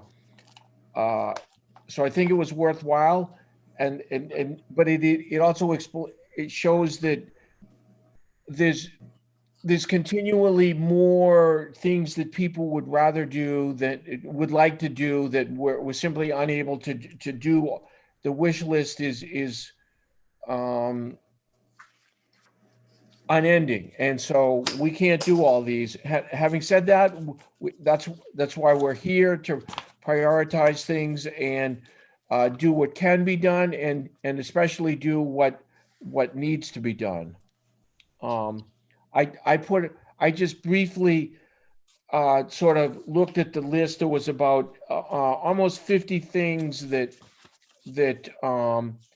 the people that presented last week, the 50 items that people had in mind. And again, it's hard to say exactly, but 17, 18, 19 of them were things that were directly budgetary, probably increased costs. They were things that would cost more money, or increase the budget, or increase staff time to do. But having said that, a good, say, 30 of them were things that were things that we can perhaps do in the next couple of years, and without necessarily being an increase to the budget, and things that would be very viable. One thing I wanted to mention: the Parks and Recreation Commissioners had 6 recommendations. None of them are costing the town money exactly, and all very good things that I think those particular ones, I think we should try and do all of them. They were very good. For example, developing better understanding of the summer rec program operations, and professionalizing that, for example. Developing a short and long-term capital program for the items that the Park and Rec Department oversees, such as, backstops and things like that. All of these were, I thought, great recommendations. So,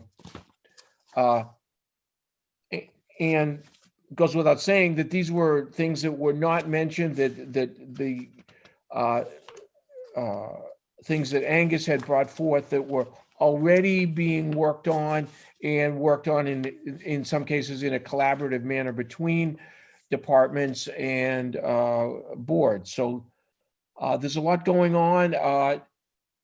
It's hard to know where to put, how to use the goals in terms of how does it affect the budget next year. I don't know if anyone else has any feeling about that. I don't know how it affects how I think about the budget. It's hard to do that, because there's no dollar figures attributable to any of these goals, really. No, but if they want to bring them forward, some of the goals I think were long-term, some of them might be in this next fiscal year, but I'm hoping that the ones that bring these initiatives forward this fiscal year will have, the cost estimates and how it's going to affect. They would have to during the budget process. But to go back on the Park and Rec, I agree with you totally. Those things I never even thought about. Then when you hear from them from the Capitol about the backstops and all that kind of stuff, you go, of course. Why haven't we done that in the past? So, no, I liked. It was a really, really good thing. A good meeting, a good collaboration of everybody, and a good, having everybody there. So, I liked it. But we don't know how it's going to affect the budget. And, they can, some of these things, if everybody wants to do it next year, obviously we're going to have to prioritize money-wise and time-wise. We just can't do everything and just put it on the tax base. So Angus, I have one just specific question to you about the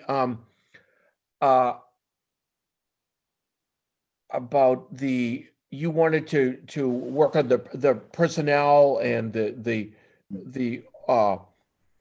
overall organizational structure, and the personnel committee of the hiring for the town. So is your The plan, personnel policy. right? Is your plan to get a consultant to help the town with that, or where do we go from here? Because we're already halfway through the year.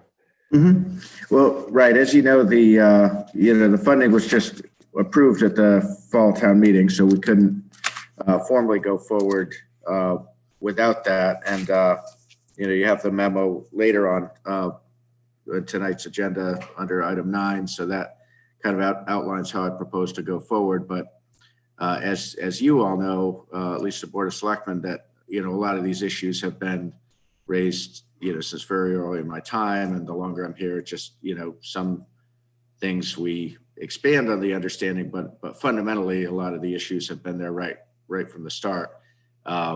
So I think we have to tackle this because there's extreme inefficiency that's caused by the current, basically the fact of the personnel policy not having been revised to reflect the change in form of government.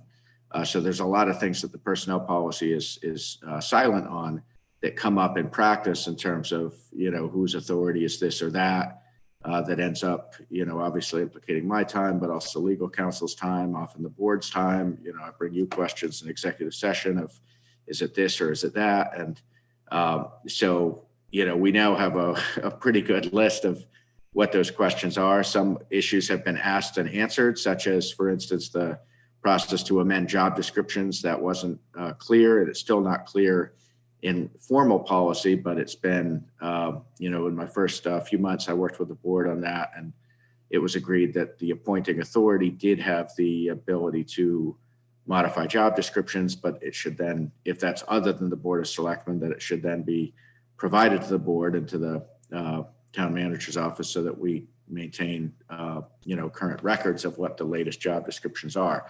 For instance, we were finding instances of job descriptions that had been voted by a different board. And so, my office had, and this, I'm going back 2.5 years, we thought we had all the current job descriptions, only to find out there were job descriptions that had been voted by this or that board and never put on file. So that's something that's been kind of administratively worked out in a way that makes sense, but it's still not in the policy. It doesn't say how job descriptions are done, so that's just one example, but there's 50 examples. And, part of my responsibility under the legislation is to provide, personnel administration that's kind of uniform and fair across the whole organization. And that's much more difficult with, 6 or 7 different appointing authorities. There's a lot that's needed to be worked out on a case-by-case basis in terms of how jobs are advertised, how people apply, how that process is handled, that, we've handled as it comes up. But the lack of clarity on the policies, creates just constant inefficiency. So I do think we will need a consultant to help us just because of the bandwidth issues. It's really myself and Stephanie who have any responsibility in our job descriptions for HR and personnel. And we're both we're working tons and tons of hours. So we can have an idea of what might be good, but we just don't have the manpower to make it happen. And more important, to do it in a way that's, a really good process that involves not just employees, but also the appointing authorities themselves, who have to be, in agreement at the end of this of how things are handled. So basically, we need to find the time. Because the longer we don't fix this, it's a tremendous problem because it's a time chewer. Yeah, you see that all the time with, and especially those of you who've been on the board my whole tenure. There's, probably 75 different times, and any, there's individual personnel issues that come up. It might use up 20 hours of senior staff time to solve one problem, so we lose a lot of time on that. Okay, so in terms of the goals as a whole, do you think, I'm just throwing this out, I don't know whether we should or not. should we, I don't want this to just like go back on the back. Okay, we did this and we forget about it, because that's what happens a lot of times with these kinds of, things in business and so forth. People do retreats or whatnot and come up with a whole bunch of goals, and then it never gets put into practice in the future. Would it be a good idea for each of us to pick a dozen of these that we think are things that should be accomplished in the next year or two, that we feel strongly about, and then collate them and see how they go together? Is that a waste of time? Or I don't know. I'd like to, I think people put some thought into it, and there are things, there's some great suggestions here. We don't want to let them die on the vine. So I don't know, what do you think we should do?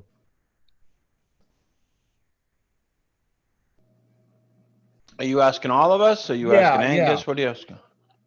Well, I don't think they should die on the vine either, because you're right. People put a lot of thought into it, and then if we don't do anything about it, and then we ask them to do it again, they probably aren't going to be as enthusiastic to do it. Now, Angus, it's almost like a Christmas card or a holiday list. We want to do them all, but is it a waste of time for us to just put a wish list together?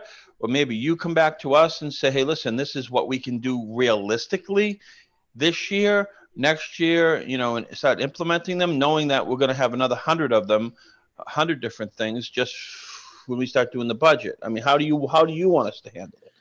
So, as I think you know very well, and probably everyone who's watched these meetings know very well, I look at all this stuff through the prism of capacity and staff time very often. And so part of what I think would be a really helpful next step, earlier in my career, I developed kind of a project management matrix that puts together initiatives with resources, namely staff or other boards and committees, and who's doing what. So it's really clear for each initiative who's the project manager. I feel I believe very strongly in project management as being enormously important. Obviously, it's hugely important in the private sector, but it is in the public sector as well. You need to have somebody in charge of each thing who's accountable, who's got a supporting role on that issue. And then this third category of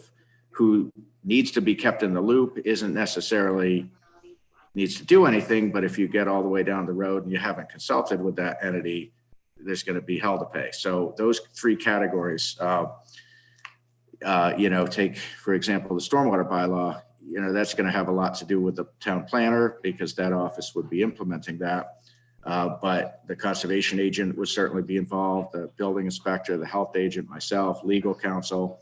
So that one initiative, implicates 5 different offices, let's just say, for example. So if you take a look at the list of already ongoing initiatives, so, the real constraint we have here is that we have a relative handful of staff, who have any responsibility for kind of projects as opposed to kind of day-to-day administration. And so when you start to look at what's already underway and you say, okay, well, this is something, and the town planner is a great example because that's a position that is in the thick of a lot of different issues. If you start to add it all up and you say, well, that one office with the staffing level it's got and with the kind of baseline responsibilities that it's got only has in the course of a given week X number of hours to do anything other than the baseline work. There is a limit on how many projects that office can meaningfully advance. And so this is something I put together in my first couple of months of the job and then just didn't have time to maintain and haven't had time to go back to. But I think, if we lay out in one place all of what's already going on and which offices need to be involved, it's going to be very clear why I'm constantly talking about capacity, because it's going to be very clear that we can't carry forward the commitments we have already made. I mean, we try our best and we work long, long hours, and we're going to continue to do everything we can, but we're constantly explaining to people why, oh, that's not quite ready yet. Oh, we're still working. Oh, we thought that would be ready. Oh, it's because we're trying to do too much. And, you know, as I was here at 10 o'clock Friday night after 4 straight nights of night meetings, there is no more time in the day than what we're spending. And we have a number of senior staff who cannot find the time to take their vacation. They can't find the time to take a day off because the workload is such. So that's not what people want to hear. But I think part of the goal is for people to see what we're already doing. I think we need to be very cautious about taking on new initiatives. I would say, you know, I took a crack in on page 47 of the packet with that slide on these kind of existing cross-cutting initiatives or those are a handful of things that are kind of by nature are going to require a number of boards, committees, and commissions to focus on at the same time in order to really advance those. Some great ideas in there, but if we're actually going to get it done and get it past just talking about how we should do it, but actually do it, that was part of my objective with the goal setting is can we identify a shorter list of things that a lot of different groups agree are very important and put those toward the top of the agenda so we can get people working on the same things at the same time. Rather than right now, I mean, you mentioned Park and Rec. I've personally probably invested 200 hours of my time. That's actually probably a lot more than that in the last 10 months working on a very much with Park and Rec. I go to all their meetings. I support, information in their meeting packets. I write things up for them. A lot of these things come out of direct work that my office did because there's nobody else on staff whose job it is to support Park and Rec, and that makes it my job. So progress has been made, but it's not been, it's been made because, well, not, I don't know. So I think we need to, not just this board, but we as a community have to have some shared priorities and not just everyone competing for limited resources. Some of the kind of pinch points in the organization, obviously my desk is one of them. Mike McCarron's desk is one of them. So much needs legal review, and he's also the town clerk and the purchasing officer. And, just today I sent him a whole bunch of stuff I need him to do on the purchasing side. And, there's constraints in this organization. And if we don't come to grips with that, we're going to continue to try our best, but not get, we end up paying lip service to things. I'd like to get to where we can collectively acknowledge the resource constraints we have and agree that means some things are going to have to wait. And that's going to allow us to really focus on a shorter list and to get those things done so we can then move on to the other things on the list. The one no one had ever made it up to or ever been. I know that's not what people want to hear, but that is the reality. So. Oh, absolutely. And I thought that another reason to do this was so that people would see what other parts of the town and what other people are doing and to appreciate the expanse and scope of what we're doing already. Yeah, I mean, the purchasing and contracting, those are such, those virtually everything has, not, but a lot of things have a component of procurement, contracting, those all go through Mike's desk. And, if it's at a period of the year when he's in the thick of elections or town meeting or, it is a pinch point. And so, there's some ideas we can look at in terms of how we're structured and is that the best way. But But I think as long as there's, what I refer to as baseline work that has to get done. I mean, right now, there was a warrant, an AP warrant given to me last Tuesday. I didn't find time to sign it until today. That's a 6-day delay on something that, because I've been busy every minute of those 6 days. And I don't need to tell you that, that. So as long as we're struggling to get the baseline stuff done, what are we doing talking about taking on major projects? Well, I would agree with that. So is that the bottom line? It's not the end. It's not the end. But you know how things, how towns or they put a moratorium on building because they just have to get a handle on everything that's already in the pipeline.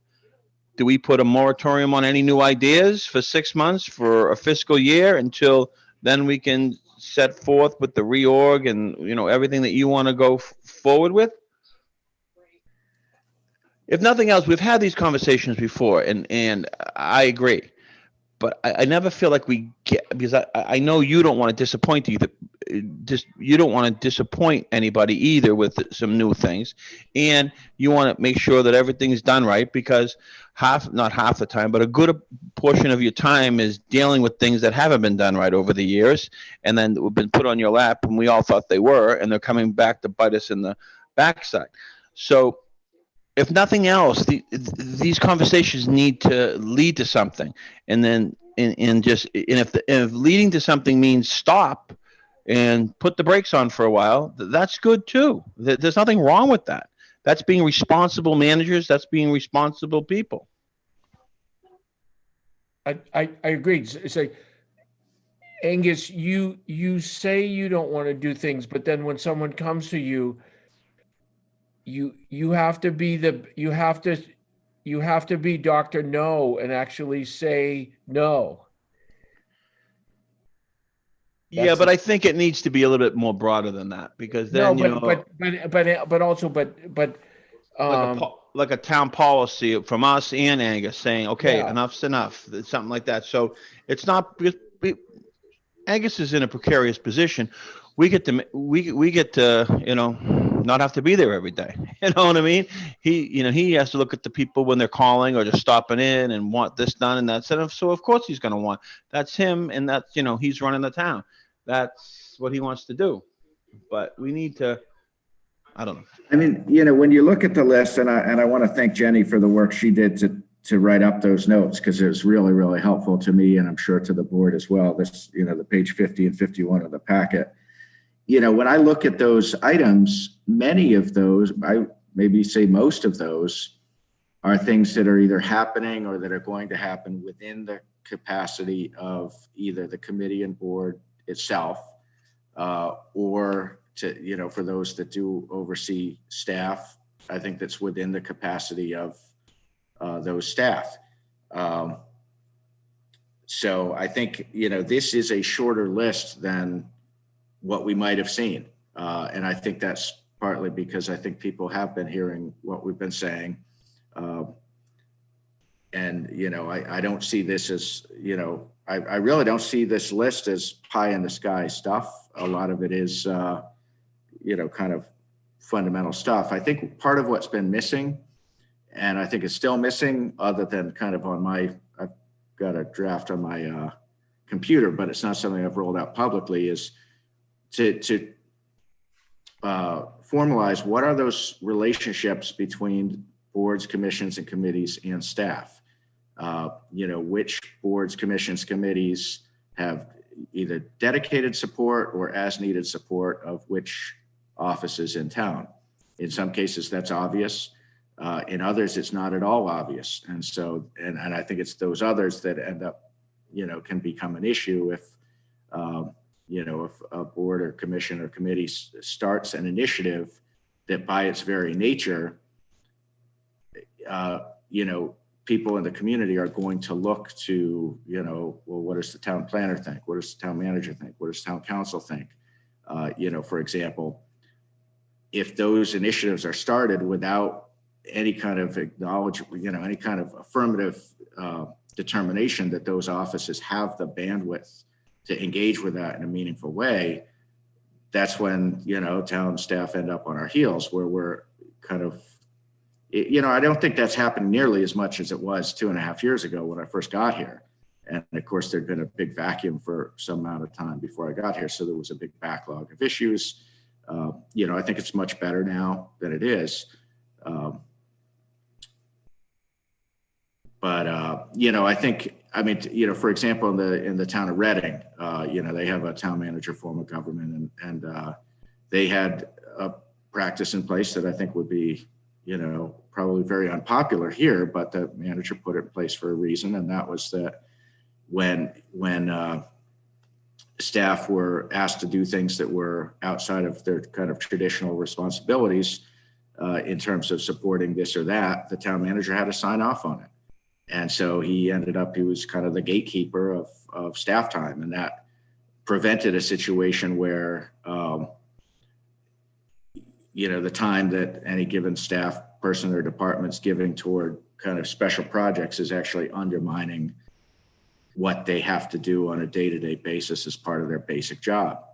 One of the problems we have here is that I specifically am a big pinch point, because when I was hired, the finance director position was gotten rid of. So I have full-time responsibilities before I ever get to my town manager job. And that's just how things were set up. And I know the board's aware of that. And we're looking at how we can try to make that better. But unfortunately, that means I'm a pinch point, because, if I have to work on paperwork for the credit rating agency, or for a bond issue, or to sign the AP warrants, or to sign the payroll warrants, or to update the insurance policies, or to manage a new insurance claim or a workers' comp claim, or all of these things that I have to do, which the finance director used to do, how can I go roll up my sleeves and responsibly go and deal with something that actually can wait? That's not to say it's unimportant, but it can wait.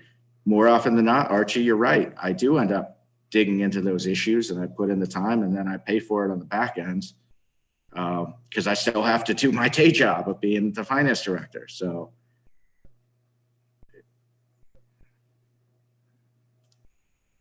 but it's not about, it's not about me. It's about staff generally, and what staff capacity is to do beyond the baseline. And what I've seen in a lot of years in municipal government is that communities tend to staff at subsistence levels. So, you have part-time offices in a lot of cases in this town hall, because it's been determined over a period of years that those were the hours that were needed for that office to keep up with what it's statutorily required to do, or required by, local regulation or local bylaw. And so if that office is staffed to basic, let's say it's a permitting function, if it's now in the, 20 years later being routinely called upon to do these higher, these things beyond that, it's all coming from the same finite resources, a certain number of hours allocated to that department. Rick, you're on mute. Yeah, I'm sorry. Have you ever seen a community, a relatively small community that funded a position?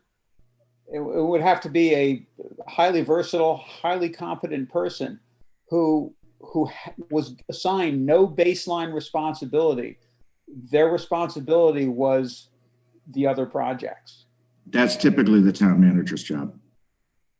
Okay, I'm sorry. I mean, that's, the first, any management course, the first thing they'll teach you is anything that can be delegated, you should delegate, because the manager is that leaves you available to take on all the other stuff that comes up that's unexpected. That's the first rule of management: delegate everything that can be delegated. So to put someone, I guess I was manager would but know what to delegate to on a lot of this is because too that we didn't set it up properly, and we need to do that eventually, is because there's a lot of other boards and commissions that you might be able to delegate things to that you really don't have quote unquote control over, because we didn't give you that ability when we set up this town management form of government. Everybody thinks that on the outskirts, but you really don't have the authority over everybody to be able to, hey, listen, say to somebody if I, running my business, hey, listen, hey, you got an extra 3 hours. We got 4 or 5 different catering orders in. No, I'm stacked. The bakeries, we're over capacity, but you know what? Produce, yeah, we can. Yeah, I have a guy. We can give you 3 hours. So you don't have that ability with some of the departments in here to be able to maybe, utilize some downtime. With very, very few of the departments, in fact. Yeah. Basically the same number the finance director had. Yeah. So anyhow, that's a bigger issue, but I think that does speak to why I put on that list this whole issue of form of government and potential town charter. I think that right now, we've got a system that's inefficient. It's whether by intent or not, it's kind of by design. When you read the statute, when you read the various policies, it is very definitely inefficient. It's very decentralized, and whether that's on purpose or not, that is what we have. And if that's what we want, great. But right now there's kind of a disconnect between people have, approved a form of government that's inherently inefficient, but then is looking for it to operate at an extraordinarily high level, not just of productivity, but efficiency. And I think we do honestly, I think we do an incredible job. I think we've got terrific staff, really across the board. I think people are working as a team in a way that's just so much better than it was a couple of years ago. I think we've really got a great organization. And so as a manager of personnel and of people, I'd like to be able to tell them, you're doing a great job. This is your portfolio of projects, and this is where we're hoping to get in the next 6 months and where we want to be in a year. And right now, because we're responding to, new initiatives all the time, we're constantly having to reshuffle, well, what's really important and what are we really going to follow through on as opposed to just talk about, because it takes a lot of time to follow through and to do it right.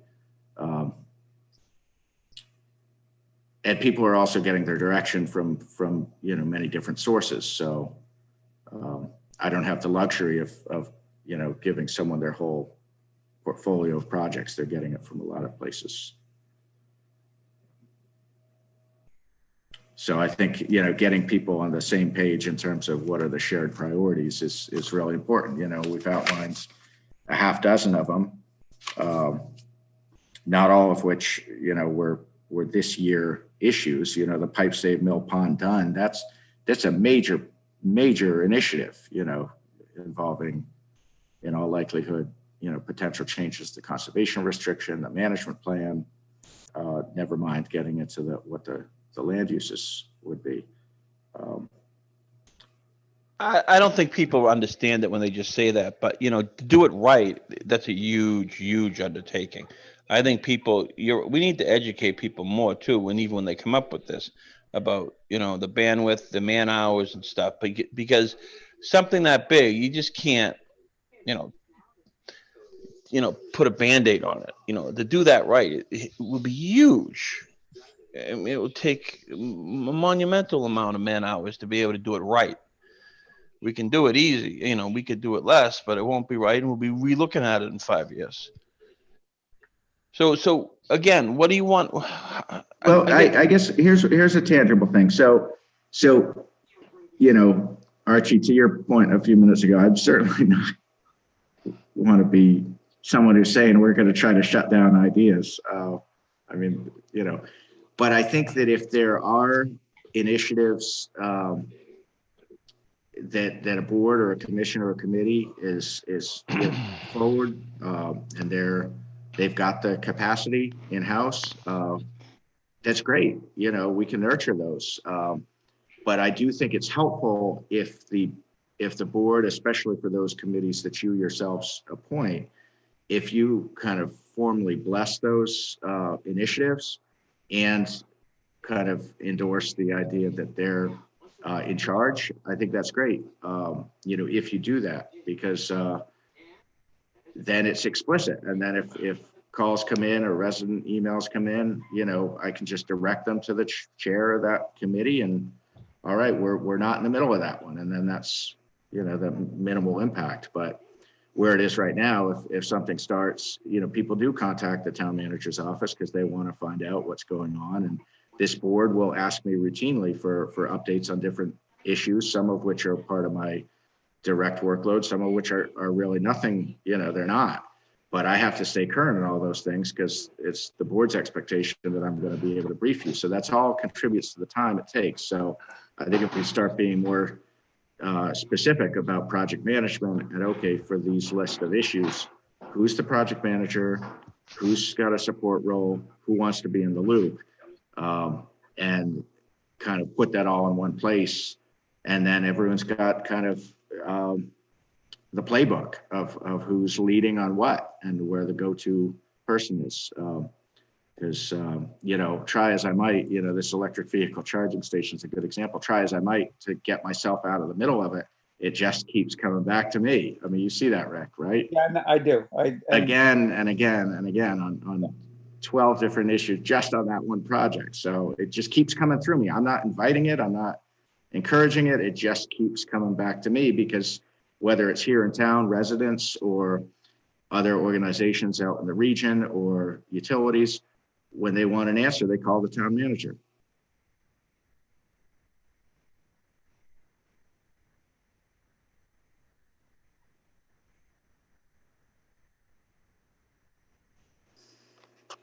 Any way you can put down what you want us to do in writing, you give it to us. I mean, you've gone over a lot of different things tonight, and I think it's important not to lose sight of this either. Yeah, what I'd like to do is kind of dust off that kind of matrix that I did a couple of years ago, update it with today's projects, you know, fill out the roles of the different office with my focus on staff. And then the board can respond to that and look at it and say, that looks realistic, or it looks like we're biting off a lot here. And if so, that's what pushes the more difficult choices of what we're not going to do. Because no one ever wants to say what we're not going to do. Yeah, but when the board says we've bitten off more than we can chew, it's really not us. It's you. You need to tell us. You need to guide us. Will this matrix guide us? They're going to be pretty self-explanatory when the matrix is finished. Yep, I think so. I think so. Okay. I like your. I like your. I would go Angus, ahead. we're sort of beating ourselves up here. I mean, we're not addressing the fact that this, and I say it all the time, there's a huge number of things going on right now that would be big projects for a town of 50,000 people, and we're a town of 4,000 people. There's a high school being built. There's a massive water projects. There's borrowing. There's a lot. The sailor. There's $1 million worth and of we're sailor and succeeding the on it. veterans house. So I think that we have to not beat ourselves up that we're not doing anything. We are doing a lot of stuff. We are doing a lot of stuff, and when people dig into the details, as this board does, because you get it all, it's being done well. It's being done thoroughly. We're sweating the details, and not just obviously myself, the whole staff. I think we've got people really committed to doing things to a high degree of quality and efficiency. Yeah, there's a lot to be proud of. There's a lot to be very proud of what's gotten done and what's getting done. Without a doubt, but we don't want to burn the staff out. Now that we have them where we want them chained to their desks, and not letting them get a water break. That only can last for so long until they mutiny on the bounty. You know what I mean? Yeah, I do know exactly what you mean. Burnout does become a real risk, and when you're running things to the red line. Another kind of thing of management, they always say, design your organization so that people are 80% utilized, because the remaining 20% will always be used by these crises. It's always going to be a need. So if you have your organization designed to within an inch of its life, then what do you do when the crises come along? And that's where we are, not just today, but that's where I think this town's been here for many, many years, long before I got here. It's certainly what I found when I got here was a lot of loose ends and a lot of things that people have been operating in triage mode for a long, long time. Okay. Thanks, Angus. Happy holidays.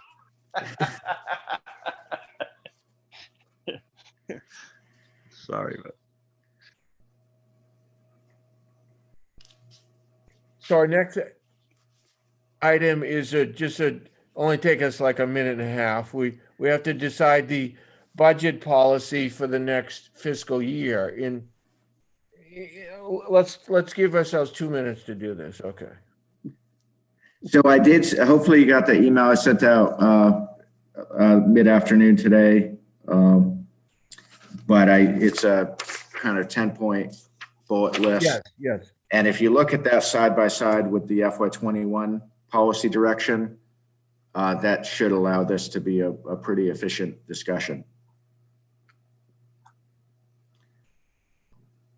So do you want me to just take them in order, Archie? I'm getting the email. Hang on. Oh, okay. What page is that again, Angus? No, it's a new email, Rick, this afternoon. But the reference document is on page 54. That's the FY21 policy direction. And then I emailed out this separate attachment this afternoon.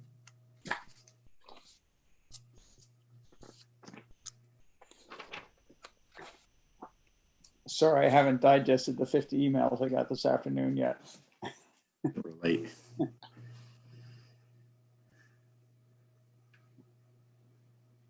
I just want to throw this out as something, after I got this, I looked up the, just for informational purposes, the interesting, two interesting facts that I heard today. I don't know, and this sort of applies to what the documentation that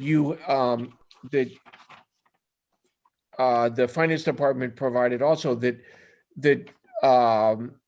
property tax revenues have been pretty much the same. They're basically on par as they were in 2019.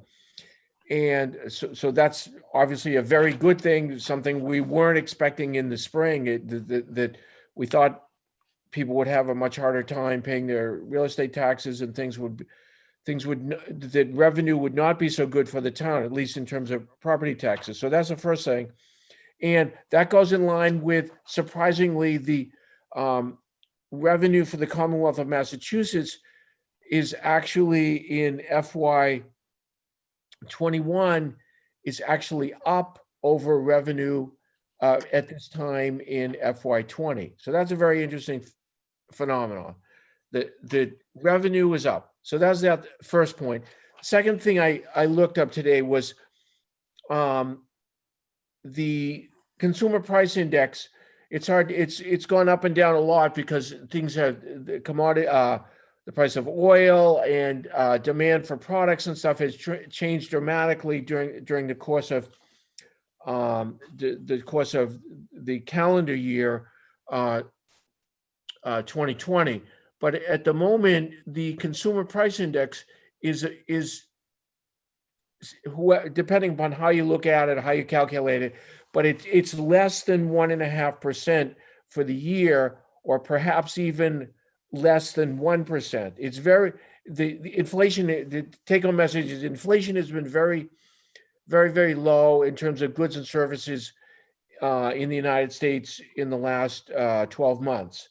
So that's something to take into consideration when we consider how much do we need the budget to grow, and how is how are we doing versus we don't know the unknown related to COVID and everything else next spring. We have a vaccine, but there's still going to be issues for a while. Everyone knows that. So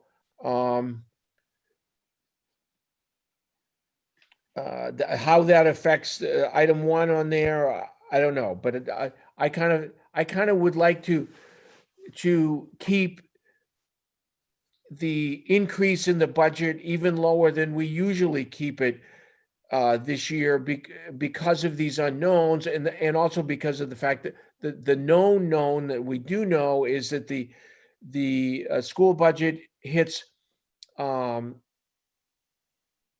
the full impact of the school override hits the taxpayers in the coming fiscal year, and we have as noted as one of the further down items, that we have a bridge that someone wants to sell us. So there's that. So I'll shut up.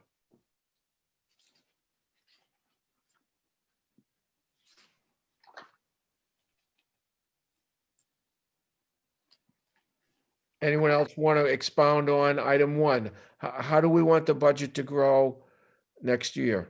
So is that what we're doing? I just wasn't sure the direction. I thought that you were doing kind of an overview. So are we going to do hit 1 through 10? What do you want to do? Yeah, Hey, I'm going to step away for 30 seconds and grab a glass of water. sure. Angus, are you doing 1 through 10, or what are you doing? What's going to happen? Yeah, I'm happy to kind of speak to each of them. I mean, the first one is, I think is going to substantially the same language as the prior year. The question is going to be, do you want to put in a percentage? And if so, what percentage? And typically that's been written as a percentage of tax rate, of tax impact. And so one thing that has happened with this current FY21 tax rate is the budget was designed based on it having a certain impact, but then what happened is the revenues went down, and there were some other factors that led to the actual tax impact being greater than what had been projected during budget. So that's why I wanted, in addition to talking about percentage, I wanted to ask, do you want to speak to the tax rate impact, which takes into account both expenses and revenues, which are projections, obviously, or do you want to instead prescribe like the expense budget shall not increase greater than X percent? Because that's a very tangible, knowable number. And that would be a different way than you've done it in the last few years. Do you follow? Yeah, I do.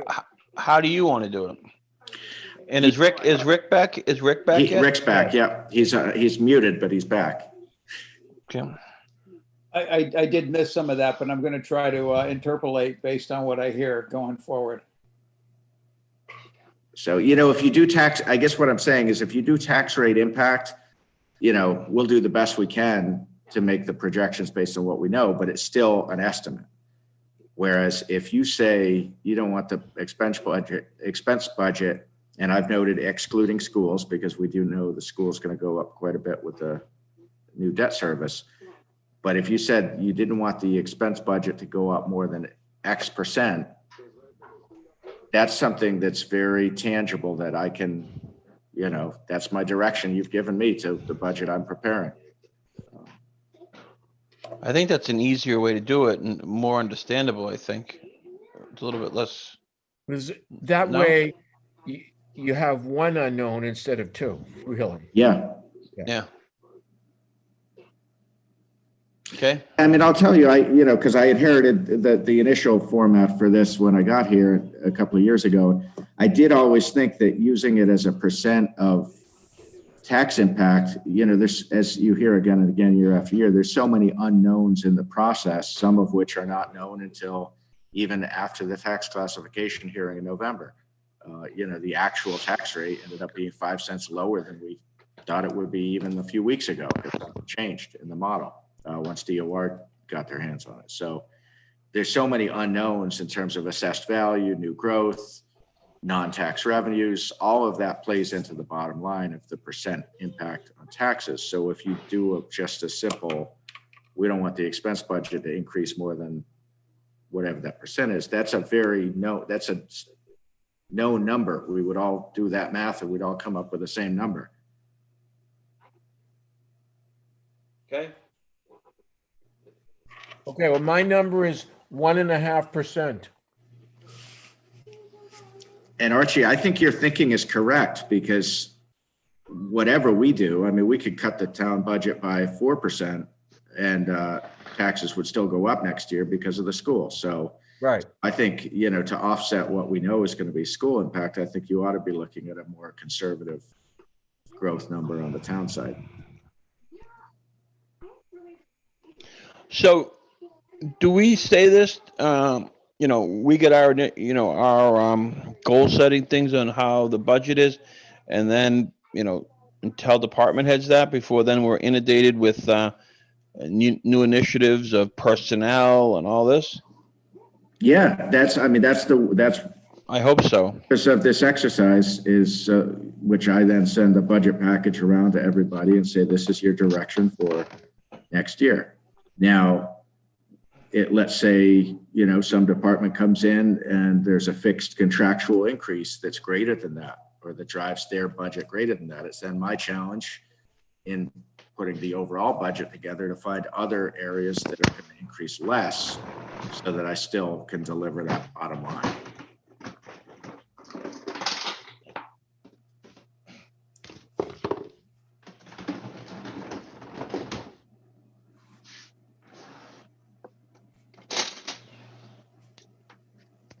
Are you looking for more direction? Well, Archie's put 1.5% as a percentage of, you know, expense increase excluding schools of 1.5%. So that's kind of what he's put on the table. Yeah. Okay, I'll agree. I have no reason to think otherwise, because I honestly believe that, you know, what Archie spoke to about being amazed that our property tax revenues and all that, people are going to be able to pay them and stuff. I don't think, I don't know. I think the impact is going to be greater this year, depending on how long it goes on. But, you know, people still had money saved. People had money that now they're dealing with this whole year of maybe not having a job, or maybe not having extra income or that. So I think it's going to be greater next year. The ability for people to pay is going to be harder next year, I think, than this year. So I would like to keep it lower than higher. So I would agree with 1.5.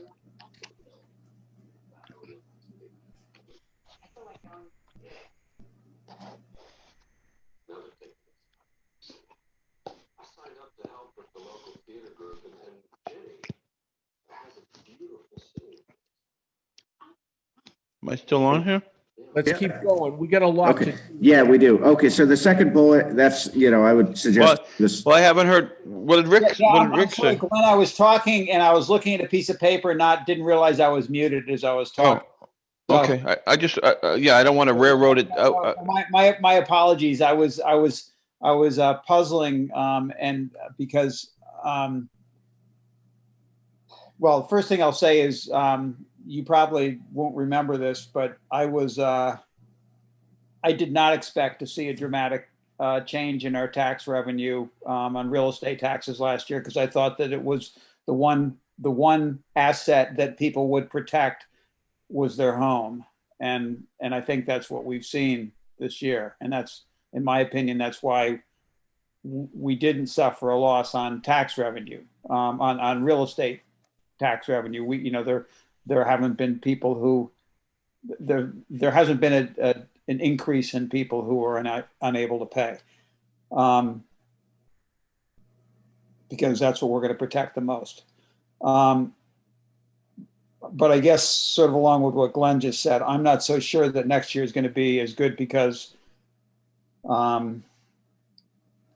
we may see the effect of, you know, now it will be over 12 months of dark days. And they may still begin to really have some impact. as far as a percentage, I don't know what else to say other than sure, 1.5 sounds as good as anything else to me because I don't really have a sense. Okay. That's not a very good answer, but it's an honest answer. That's all I can tell you. All right, so the second item is, I would recommend the same language as last year in terms of a clear, transparent process. No, we want it secretive. That one was, as you know, a response to some of the, anyhow, I think that's good language. Okay. The third one, I think, would be, some of the verbiage will be, this is in terms of the appropriations into and out of the school stabilization. It'll be a little bit different because it's not the first year. But basically, I think that's gonna, that ought to be substantially identical language to what you had in the FY21 policy direction. I'll just keep talking unless there's questions or concerns. Okay. Item 4, I think there were tremendous strides made in the capital program over the last year and a half or so. And I think the capital committee is really full speed ahead on really digging in to the whole universe of projects and not just those that are going to be proposed for FY22 funding. I think a big question that's going to be in front of that committee that they haven't begun to grapple with yet, but I think based on where they are, is a reasonable thing to ask over the next couple of months as this budget process is, last few years, 500,000 has been the amount put into capital stabilization annually. And now that, we're getting a much better documentation of the overall projects, is that the right amount that's going to keep that stabilization fund solvent looking forward? No one has a crystal ball, but I think it would be useful to give that, if the Board of Selectmen gave that specific direction to evaluate that $500,000 number. Because I'll tell you, unless it changes, that would be where I would start with my FY22 budget, as I would put in 500,000. Okay. You definitely need to evaluate it. And I bet you that number is not going to go down. Yeah, No, it's not going to go down. No. Yeah, I mean, it's definitely not going to go down. I guess when you said that's what you'd use as a starting point. Yeah, I mean, there's, based on that that listing that's been built out now, it's a sobering number, and 500,000 is barely a drop in the bucket. Even over 20 years of 500,000 a year, because there'll be new things that come on. It's important. I think it's important to do that analysis, what you spoke of, because if we could only afford $500,000, then that analysis allows us to start saying, hey, we need to make some crucial decisions of what we can and what we can't do. And then, then take that, analyze what we've analyzed and, go to the page and see if, we can extend stuff. I know eventually you're going to have to pay it, but you should be careful how you use that word page. Yeah, I know. Yeah, exactly. So I think that number 4 is good with the addition of some language about, assessing that or evaluating that amount of contribution. Item 5, Middle Street Bridge appeared in the current year's direction. At that time, we thought we'd be putting half the money into stabilization and then the other half in FY22. As it turned out, we didn't do that because of COVID. So I think, assuming this continues to be the board's policy direction, I think it ought to be, reinforced in writing.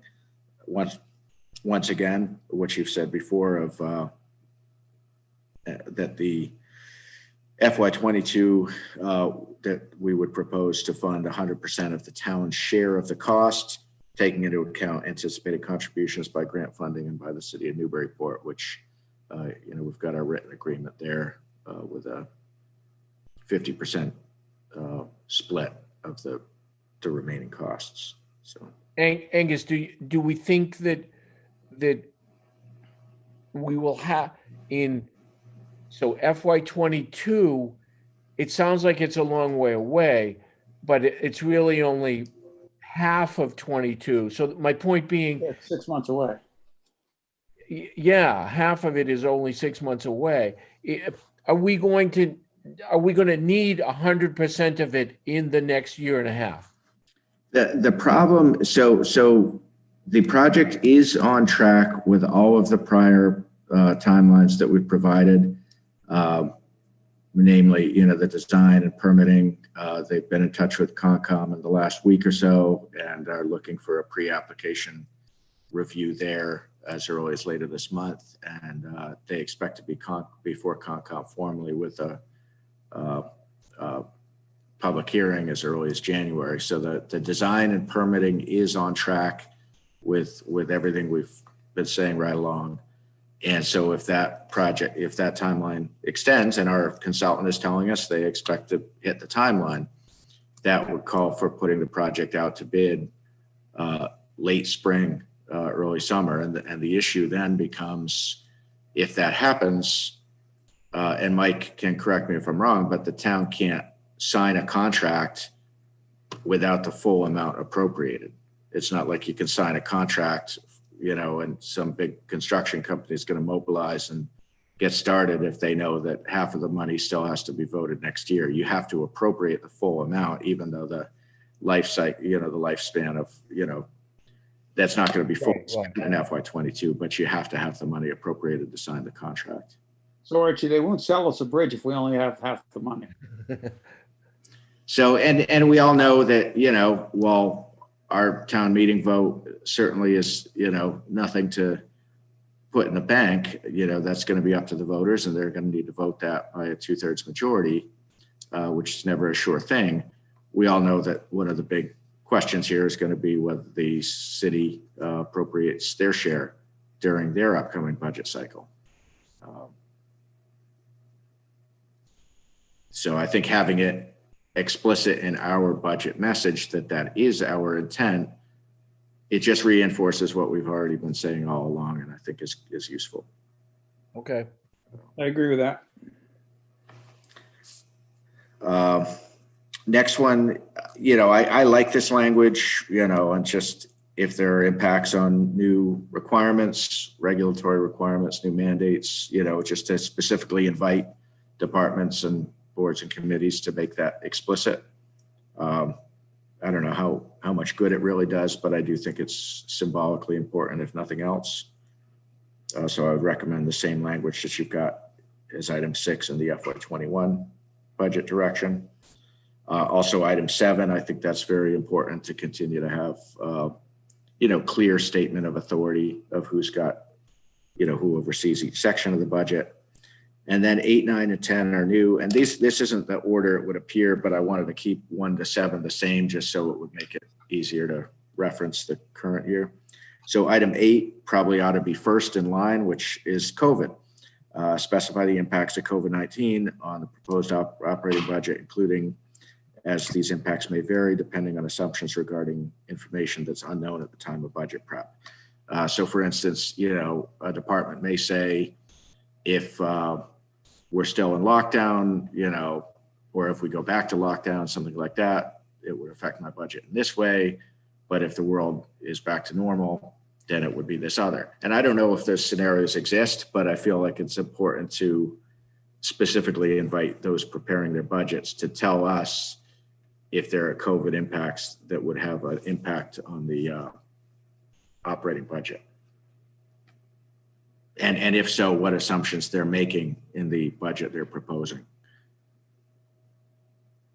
Angus, would you want to have that in the actual, say, line item budget that the FinCom presents to the town at town meeting? And maybe by then, we're talking about getting the budget, we start working on the budget in January, but things can be a lot different by May. Do you want, was it just sort of like for informational purposes, or do you actually want to have it on the budget? I had not envisioned having it on the budget because I think, it's up to the selectmen and the FinCom in presenting a budget to town meeting to put our best foot forward and not to have like two budgets and maybe it's this or maybe it's that. I think that's a recipe for confusion. Yeah. Town meeting. So no, it's more just so that we know what assumptions people are making. Okay. So if that Gotcha. affects. Gotcha. Okay. And also, I think to adopt a policy direction without explicitly referencing COVID would kind of be tone deaf because it is such obviously a huge factor that's affecting everything. The ninth one really is intended to speak to some of these issues we talked about earlier tonight, which is propose a staffing structure for administration and finance operations designed to ensure adequate staffing. And I'm using the word ensure too much too soon, but to ensure that whatever other special projects or crises they must address, these will not compromise the town's ability to complete all baseline responsibilities as required by various statutes, bylaws, and policies. So that's basically, if the board agrees with this, it would be you telling me what, you've already told me you want me to do, which is okay. You've told us the problem. What do you propose as the solution? So it's just making explicit that you're expecting this budget to deal with this, one way or the other with the staffing kind of crunch that we've got. Okay.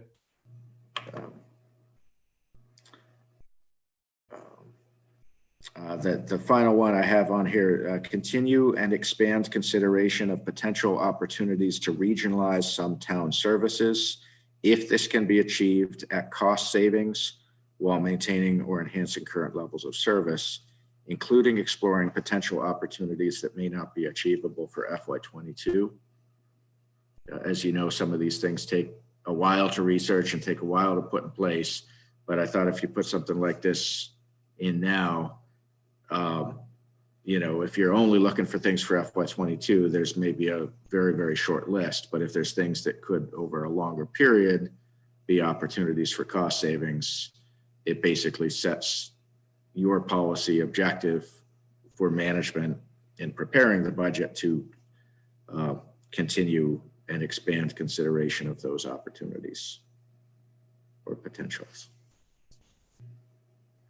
Well, that sounds reasonable. I'm curious, beyond what we've talked about previously, is there anything, I'm not looking for deep specifics or anything, but in terms of longer term regionalization projects,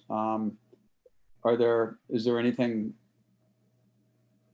I think there's some opportunities, but I'm not prepared to get into specifics tonight. Okay. Gotcha.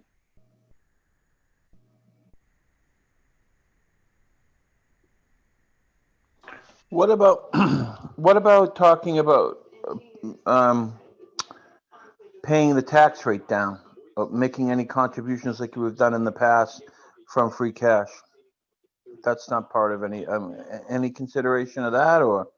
Well, one of the things we need to keep in mind is that we had in the last spring, we had initially proposed a $300,000 transfer from free cash into stabilization to account for the bridge, which has not been part of the stabilization funding model ever before. That was the rationale of putting that from free cash. And so assuming, we do that again, since that was postponed, we could be looking at this upcoming annual town meeting at proposing a $600,000 transfer from free cash into stabilization for the specific intent of having that funding be available for the bridge. So if we do that, we don't have the free cash number certified, and it actually still would leave a pretty healthy balance in free cash because we think we're going to have a little more than $2 million certified. So even 600,000 out, you still have a really good balance there. But I think we obviously need to take that into account in thinking about what might be a responsible further amount. And we don't know what else is going to hit free cash in terms of other initiatives, articles, paid school studies, those kinds of things, which could easily, reach six figures. I hope we're not doing a paid school study again. There's some talk underway. Rick, I don't know if now's the time, but No, I don't think it is, but we just spent Alright. $10 million on that, on a study. Yeah, let's just, I was digging a hole out in the backyard earlier today. I thought I was gonna go stick my head in it for a while. So, I understand that $600,000 sounds like a lot, and what's responsible to take out of free cash. But now we're at $2 million. We're at $2 million. That's more than I've ever been at. That's as a more than selectman. we've ever had. Yeah. Yeah. So $600,000. I would love to see some type of program that every budget year we give back something to the taxes because of, hypothetically, if our budget's X amount of dollars and, we have $500,000 left over at the end of the year, because it is a guess. We don't know what's going to happen. We're trying to do it the best we possibly can. I've always said this and I've always got yelled at, but we're overtaxing. This isn't free cash. This is, all money that's, piled in there. The highest percentage is what's rolled, from our omnibus budget of whatever. It frustrates the heck out of me, and I don't know why I'm not. Glenn, let's not get into this argument again. We always say, everyone always gets mad at me. I say it doesn't matter where the money comes from. It all comes from the taxpayer ultimately. So if we give it back or we spend it on something and then not tax them the next year, it doesn't matter. It's all the same. Well, that's fine. Then let's do that. But Rather than having we always get in this thing. Oh, we can't fund the stabilization with free cash. Well, if there's a whole bunch of free cash money there, I never see why that's a problem, but somebody does. Well, because it's not sustainable over a period of time. It's supposed to be. I've heard. I know, Archie. I've heard that Archie. before I had some hair, and well, let's not get too crazy. And listen, Archie. Listen, I got it. I agree with you. The free cash is not going to be sustainable, except that every year it gets bigger. Well, exactly. And that's you, Joe and I made a concerted effort and said, we're going to spend this down. This is ridiculous. It's only gotten bigger. So what the heck are we doing? So just look at the capital improvements listing now, and we can probably begin to imagine where some portion of it might be spent. No, well, but yeah, part of the reason. Sorry, Archie, go ahead. Never mind. We can talk about this forever. We got a lot to do tonight. Let's keep going. Yeah. Well, no, but hold on. This is the big part of it. So whatever part we do, this is our budget thing. So at this point, we need to give some direction that let's see if we can use some of this free cash on items and stabilization or whatever. So we don't have that much there. So we don't have to tax the people, that we can use some of the money that we've already taxed them on. But see, then everyone says, well, then the next year it'll hit the tax rate high. I've heard all these things before. Well, however we do it, right. I don't care. However we do it, $2 million in free cash is too much. That's it. It is too much. And Glenn, I think it'd be great personally to see the free cash article that's been on the last several fall town meetings, other than this one, because we knew it wouldn't be certified yet. But instead of dealing with that in October, I'd love to see that on the April, town meeting. If free cash is going to be drawn with this direction, with the intent to reduce the tax rate from what it would have otherwise been, I think it'd be great to have that on in April rather than wait till October. Okay, but what's the difference between lowering the tax rate and simply putting that instead and using that for the stabilization payment? What's the difference? Nothing. There is no difference. Well, there is no difference, but we told the taxpayers we're going to tax them for this reason, and so they voted yes. Well, we taxed them too much, and so we should give it back to them.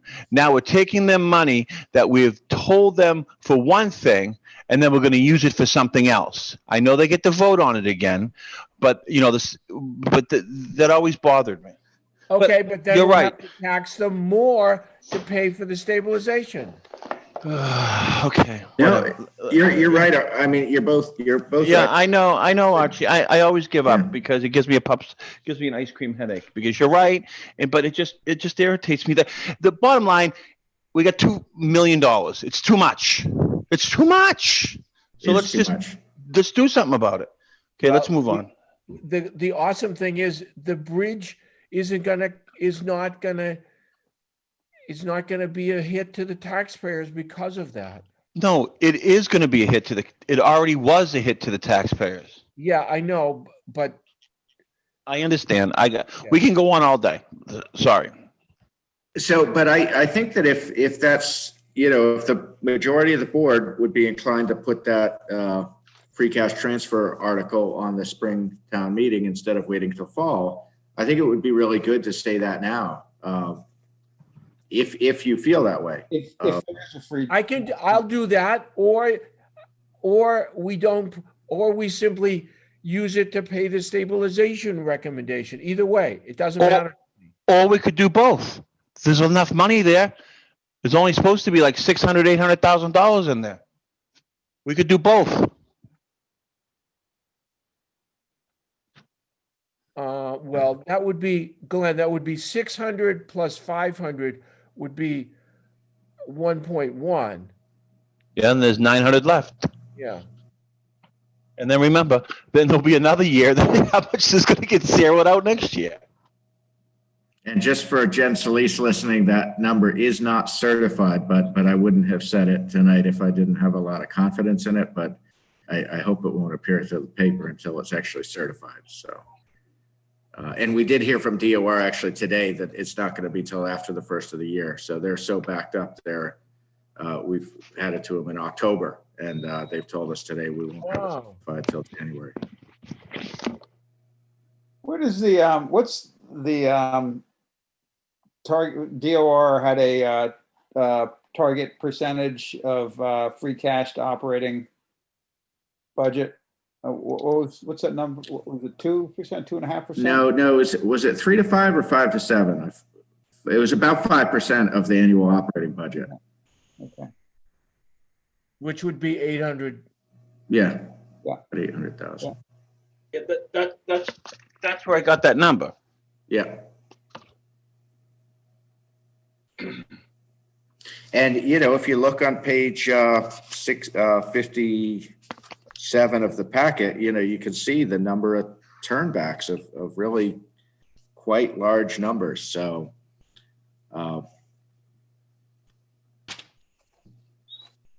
obviously, these are going to be, focus areas for me in preparing the FY22 budget.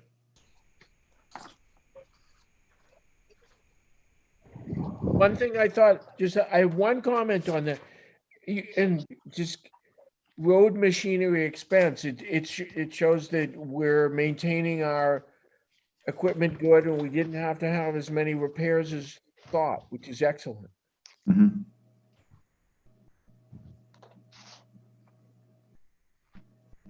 That's 20 grand.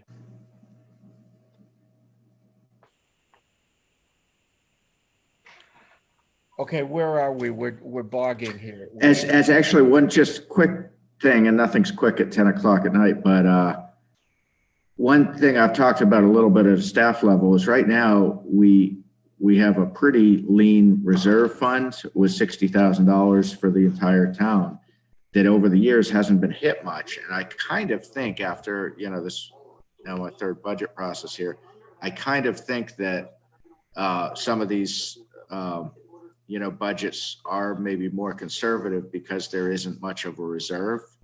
And philosophically, there might be a way to trim some of the operating budgets leaner and to not necessarily leave all that out of the budget, maybe put some of it in the reserve fund. And that way, take overtime, for instance, going into the year, these departments with significant overtime, police, dispatch, DPW, they don't know going into the budget what overtime they're going to need, but they do need to know that if the need is there, they have the funds to pay the bill. So philosophically, would there be a way we could reduce some of those overtime budgets, put a comparable amount into the reserve fund with the explicit understanding that there may come a time that those departments need to go to the FinCom and get a reserve fund transfer? That would rely on FinCom being, totally on board with that and understand that that might be needed, because the department head needs to know, like, if the need's there, they can pay the bill. But would you consider that an unexpected expense when it was expected the year before, but it wasn't expected? I don't know. I'm just playing devil's advocate. I don't know. And I think some of this, turn it down is what. Yeah. Right. What happens when they turn it down? That was going to be my question. That's why that's why it would have to be like a philosophical change of like how we're going to budget. And they'd have to be on board with that. Well, some people have tried to cut overtime budgets for several years and have always been ignored, but that's. I think I've heard skepticism before. I'm trying to recall who the conversation was with, but skepticism from FinCom about overtime and about the amount that's allocated in the budget for overtime. I've been trying to cut it for years and no one will listen. I've supported you. But that it doesn't change anything really. They're more conservative in the budget, but the money is all still there. So if we don't spend it on the reserve fund, it still goes zeros out to free cash. So there's no real. Maybe the sum total of all the different things would be greater than the amount. We make reserve fund bigger, but not as big as the total of all the other things. Okay. Oh, okay. Yeah. I thought he said something comparable in the reserve fund. Okay, perfect. Yeah, then I would agree with that if it's lower, but yeah. But they have to be on board with that, Angus. Yeah, but I don't think Angus. I don't think overtime was a good example. But I like the theory behind it, if you know what I'm saying. Because overtime would fall into that category, but we could sit here and talk about that one all night. Recycling is another great example because you don't know what the tonnage will be and you don't know what the per ton cost will be. So going into the year, yeah, that's a better one because Board of Health has to budget conservatively because they have to pay the bill, and it's largely out of their control what the cost structure is going to be. Well, they don't have. Budget. I think you just so people don't. They're not budgeting conservatively. It's just the reverse and the best estimate. Yeah. Yeah, in layman's terms. So conservatively, and most people would be like they're cutting the bills back. No, they can't because they don't know what those numbers are going to be. Right. Yeah, they're budgeting based on not necessarily worst case scenario, but based on optimistic projections of costs.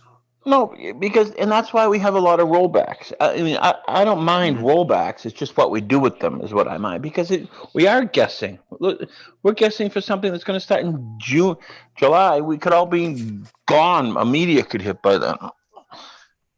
Okay, let's go. Okay, we got like 10 more items to go, guys. So it sounds like, are you guys largely on board with the budget policy direction? Yes. Yes. Yeah. Okay.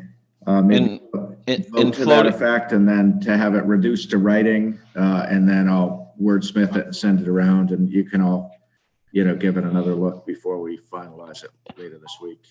But don't forget to add the things that we talked about. Are you going to add those too?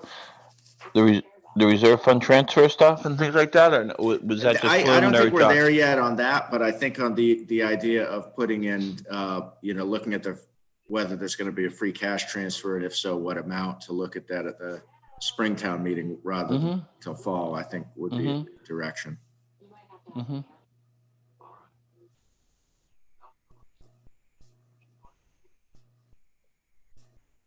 Sounds good. Okay, next, liquor license renewals. Can we do this Is that a fast? unanimous vote? Move to approve? Both, yes. Second, All in favor? Archibald, aye. Kemper, aye. Parker, aye. Thank you.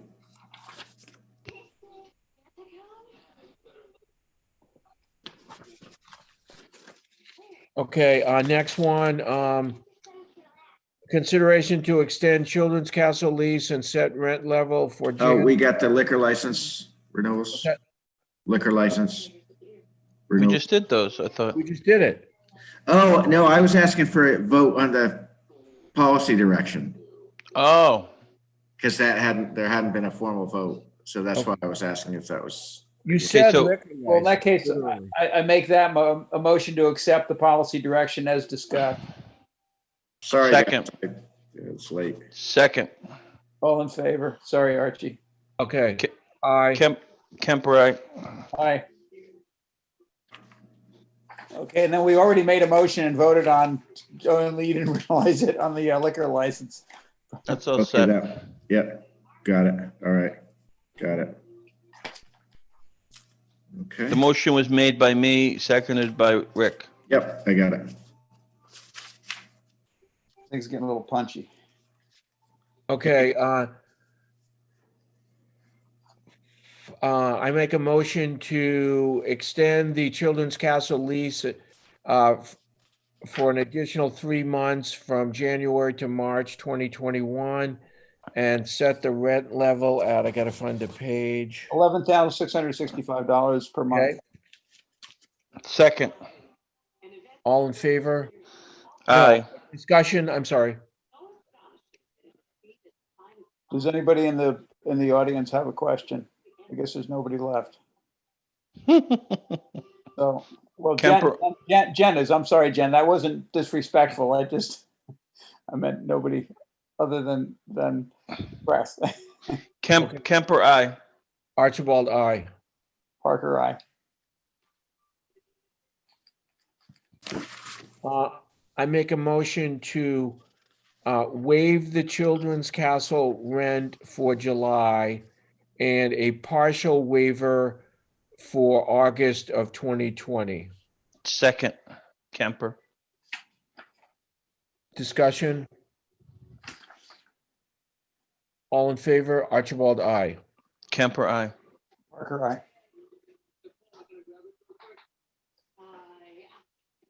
I make a motion to waive the Learning Tree rent for July and August of 2020. Kemper, second. Discussion? Angus, so other than that, she's paid up, is that correct? That's correct. Okay. Great. All in favor? Archibald? Aye. Aye. Parker, aye. Kemper, aye. Schedule of the meetings, do we want to bother with that? We can always update if they change. We want to get these on the website, so I wanted to make sure that we just went every other Monday with a Okay. for holidays. So I would post them, and if there's a change, obviously we'll change it then. I'll Yeah. look at them later. I can't do it now. Okay. Okay, well, just because it's on my mind now, just the one caveat, I may be gone Tuesday, February 16th. It's possible. That's school vacation week. My wife will have the week off, and if it's possible to be somewhere else, I'll be there. I may be somewhere else February 1st, around there, so, okay. But if I can, I would attend remote. Well, I guess we're all attending remotely anyway, so. I start a new job on Monday, so I don't know what my availability is. It's not going to be obviously what it used to be, which was anytime, anytime, any place. So all the dates are good, but I might have to. I'm not sure. Okay. Okay, well, we'll go ahead and post these. We can readjust them. It sounds like it might be good to add a third meeting at the end of January and then basically push the February 1st and February 16th each forward 1 week. But we can figure that out later. Okay. Great. Okay, we did the town offices. I make a motion to approve the minutes of November 2nd, 2020 as presented and November 16th, 2020. Second. Discussion? I was fine with them. All in favor? Archibald, aye. Kemper, aye. Parker, aye.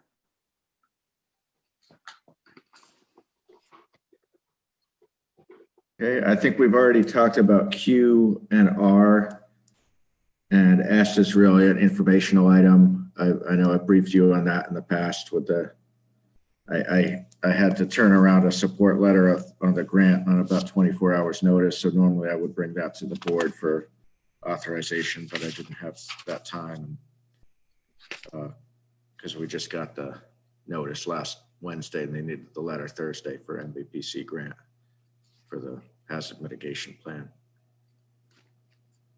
So regarding that topic, I did have comment from one person who felt that the existing, the current hazard mitigation plan was somewhat deficient. And so if we could, I'm sorry, Rick, did you say sufficient or insufficient? insufficient, deficient. Okay. And maybe a couple errors in it, or omissions of things that might be viewed as significant risks. So I'm not going to elaborate on it, but I just, when it comes time to that work actually being done, I guess it would be really good if some community input was somehow allowed, and it might just, if possible, it would only be certain people on the MVP working group who were interested in contributing. Well, Rick, if you know what they are now, if you know what they are now, I'm not asking you to say them tonight. I don't know how the process works, but it might be good just to forward them to Angus so we can, Yeah, okay. you know what I mean? Just rather, better than later, then he could, when he's doing it, pass them along. I don't even know, but it'd be better now. I'm not asking to discuss them. And I don't mean to be vague. I just don't want to pretend to have a more comprehensive, understanding of what their issues are. Mm-hmm. No, I understand. Than I do. So I don't even want to talk about it tonight. So I'm just saying it might be, just pass them on to him and CC us so then we can have a good understanding. Okay. And it's really just info that would then be passed on to MVPC to make sure that they. Yeah, exactly. If they. Well, if they get the grant, I mean, right. at this point, they're just applying for the grant. Right. And they did clarify, I spoke with the director, Teresa Park, last week, and she clarified that while the grant application would go in January, or maybe even already did, the current plan runs through the end of the fiscal year. They wouldn't actually begin to update it until FY22, so July. So we got a little bit. Yeah, which is good, because initially I'd been concerned that if this thing had to be updated by the end of June, it was hard to see how that was going to happen. So if we get a magnitude 8 earthquake on July 1st, and our plan is no longer valid, nobody's going to be there to throw us paper towels. There you go. East Coast has been a little active. We had one up in Maine, like a 3.5 last week.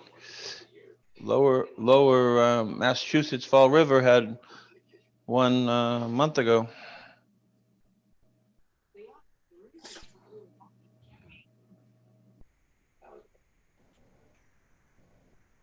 Okay. We all done? I think we're approaching the 6-hour mark that we've all been. I know there's some stuff that I'm trying to remember about what we need to do in the future, but I can't remember. Contracts. So Archie, you have any early morning surgeries tomorrow? I'd give I'm him. sure there is, yeah. I'd give him 50% off. Say extra. Then if he hit their gums, you don't feel so bad. Okay. Contracts. That's my big thing. So I think the board needs to meet independently one more time, at least to talk about Angus's contract. Yes. Oh.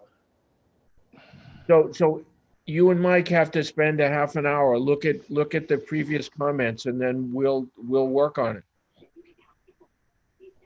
All right. Okay. Do we want to have a target date to get it done? Yeah, I would, yeah, as soon as the better. Just so we can so, I don't think it's a lot of heavy lifting, but it's nice to get that out of the way, get it Yeah. out of the way, Angus's head, so then we can work through the budget, through all that, and all the other 2 contracts that we have to do this year.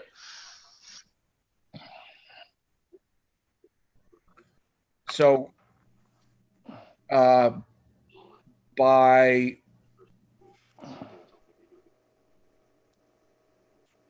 the end of the month, you have to have something that I can call a meeting on.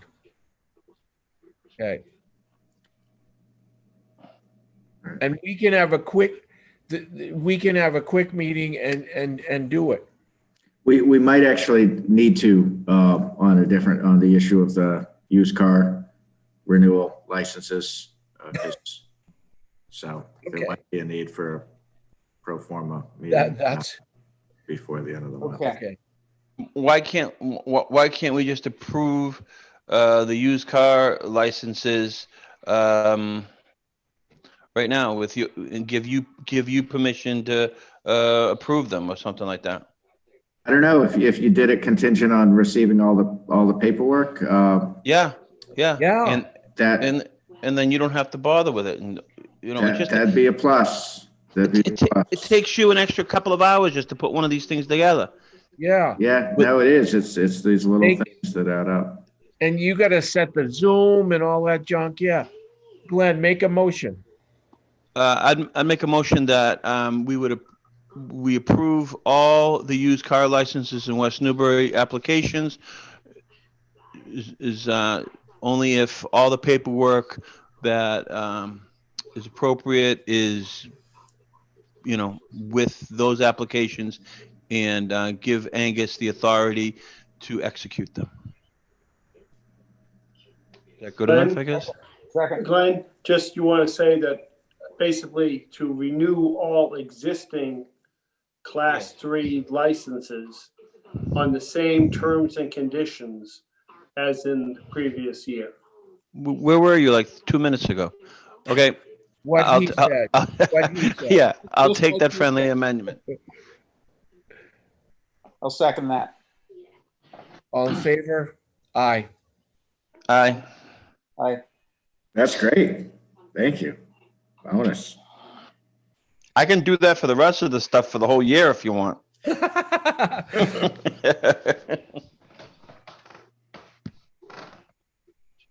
I mean, for the next year too. Not just this calendar year. Anything else? Nope. Hey, Okay. I wouldn't mind if this is attainable.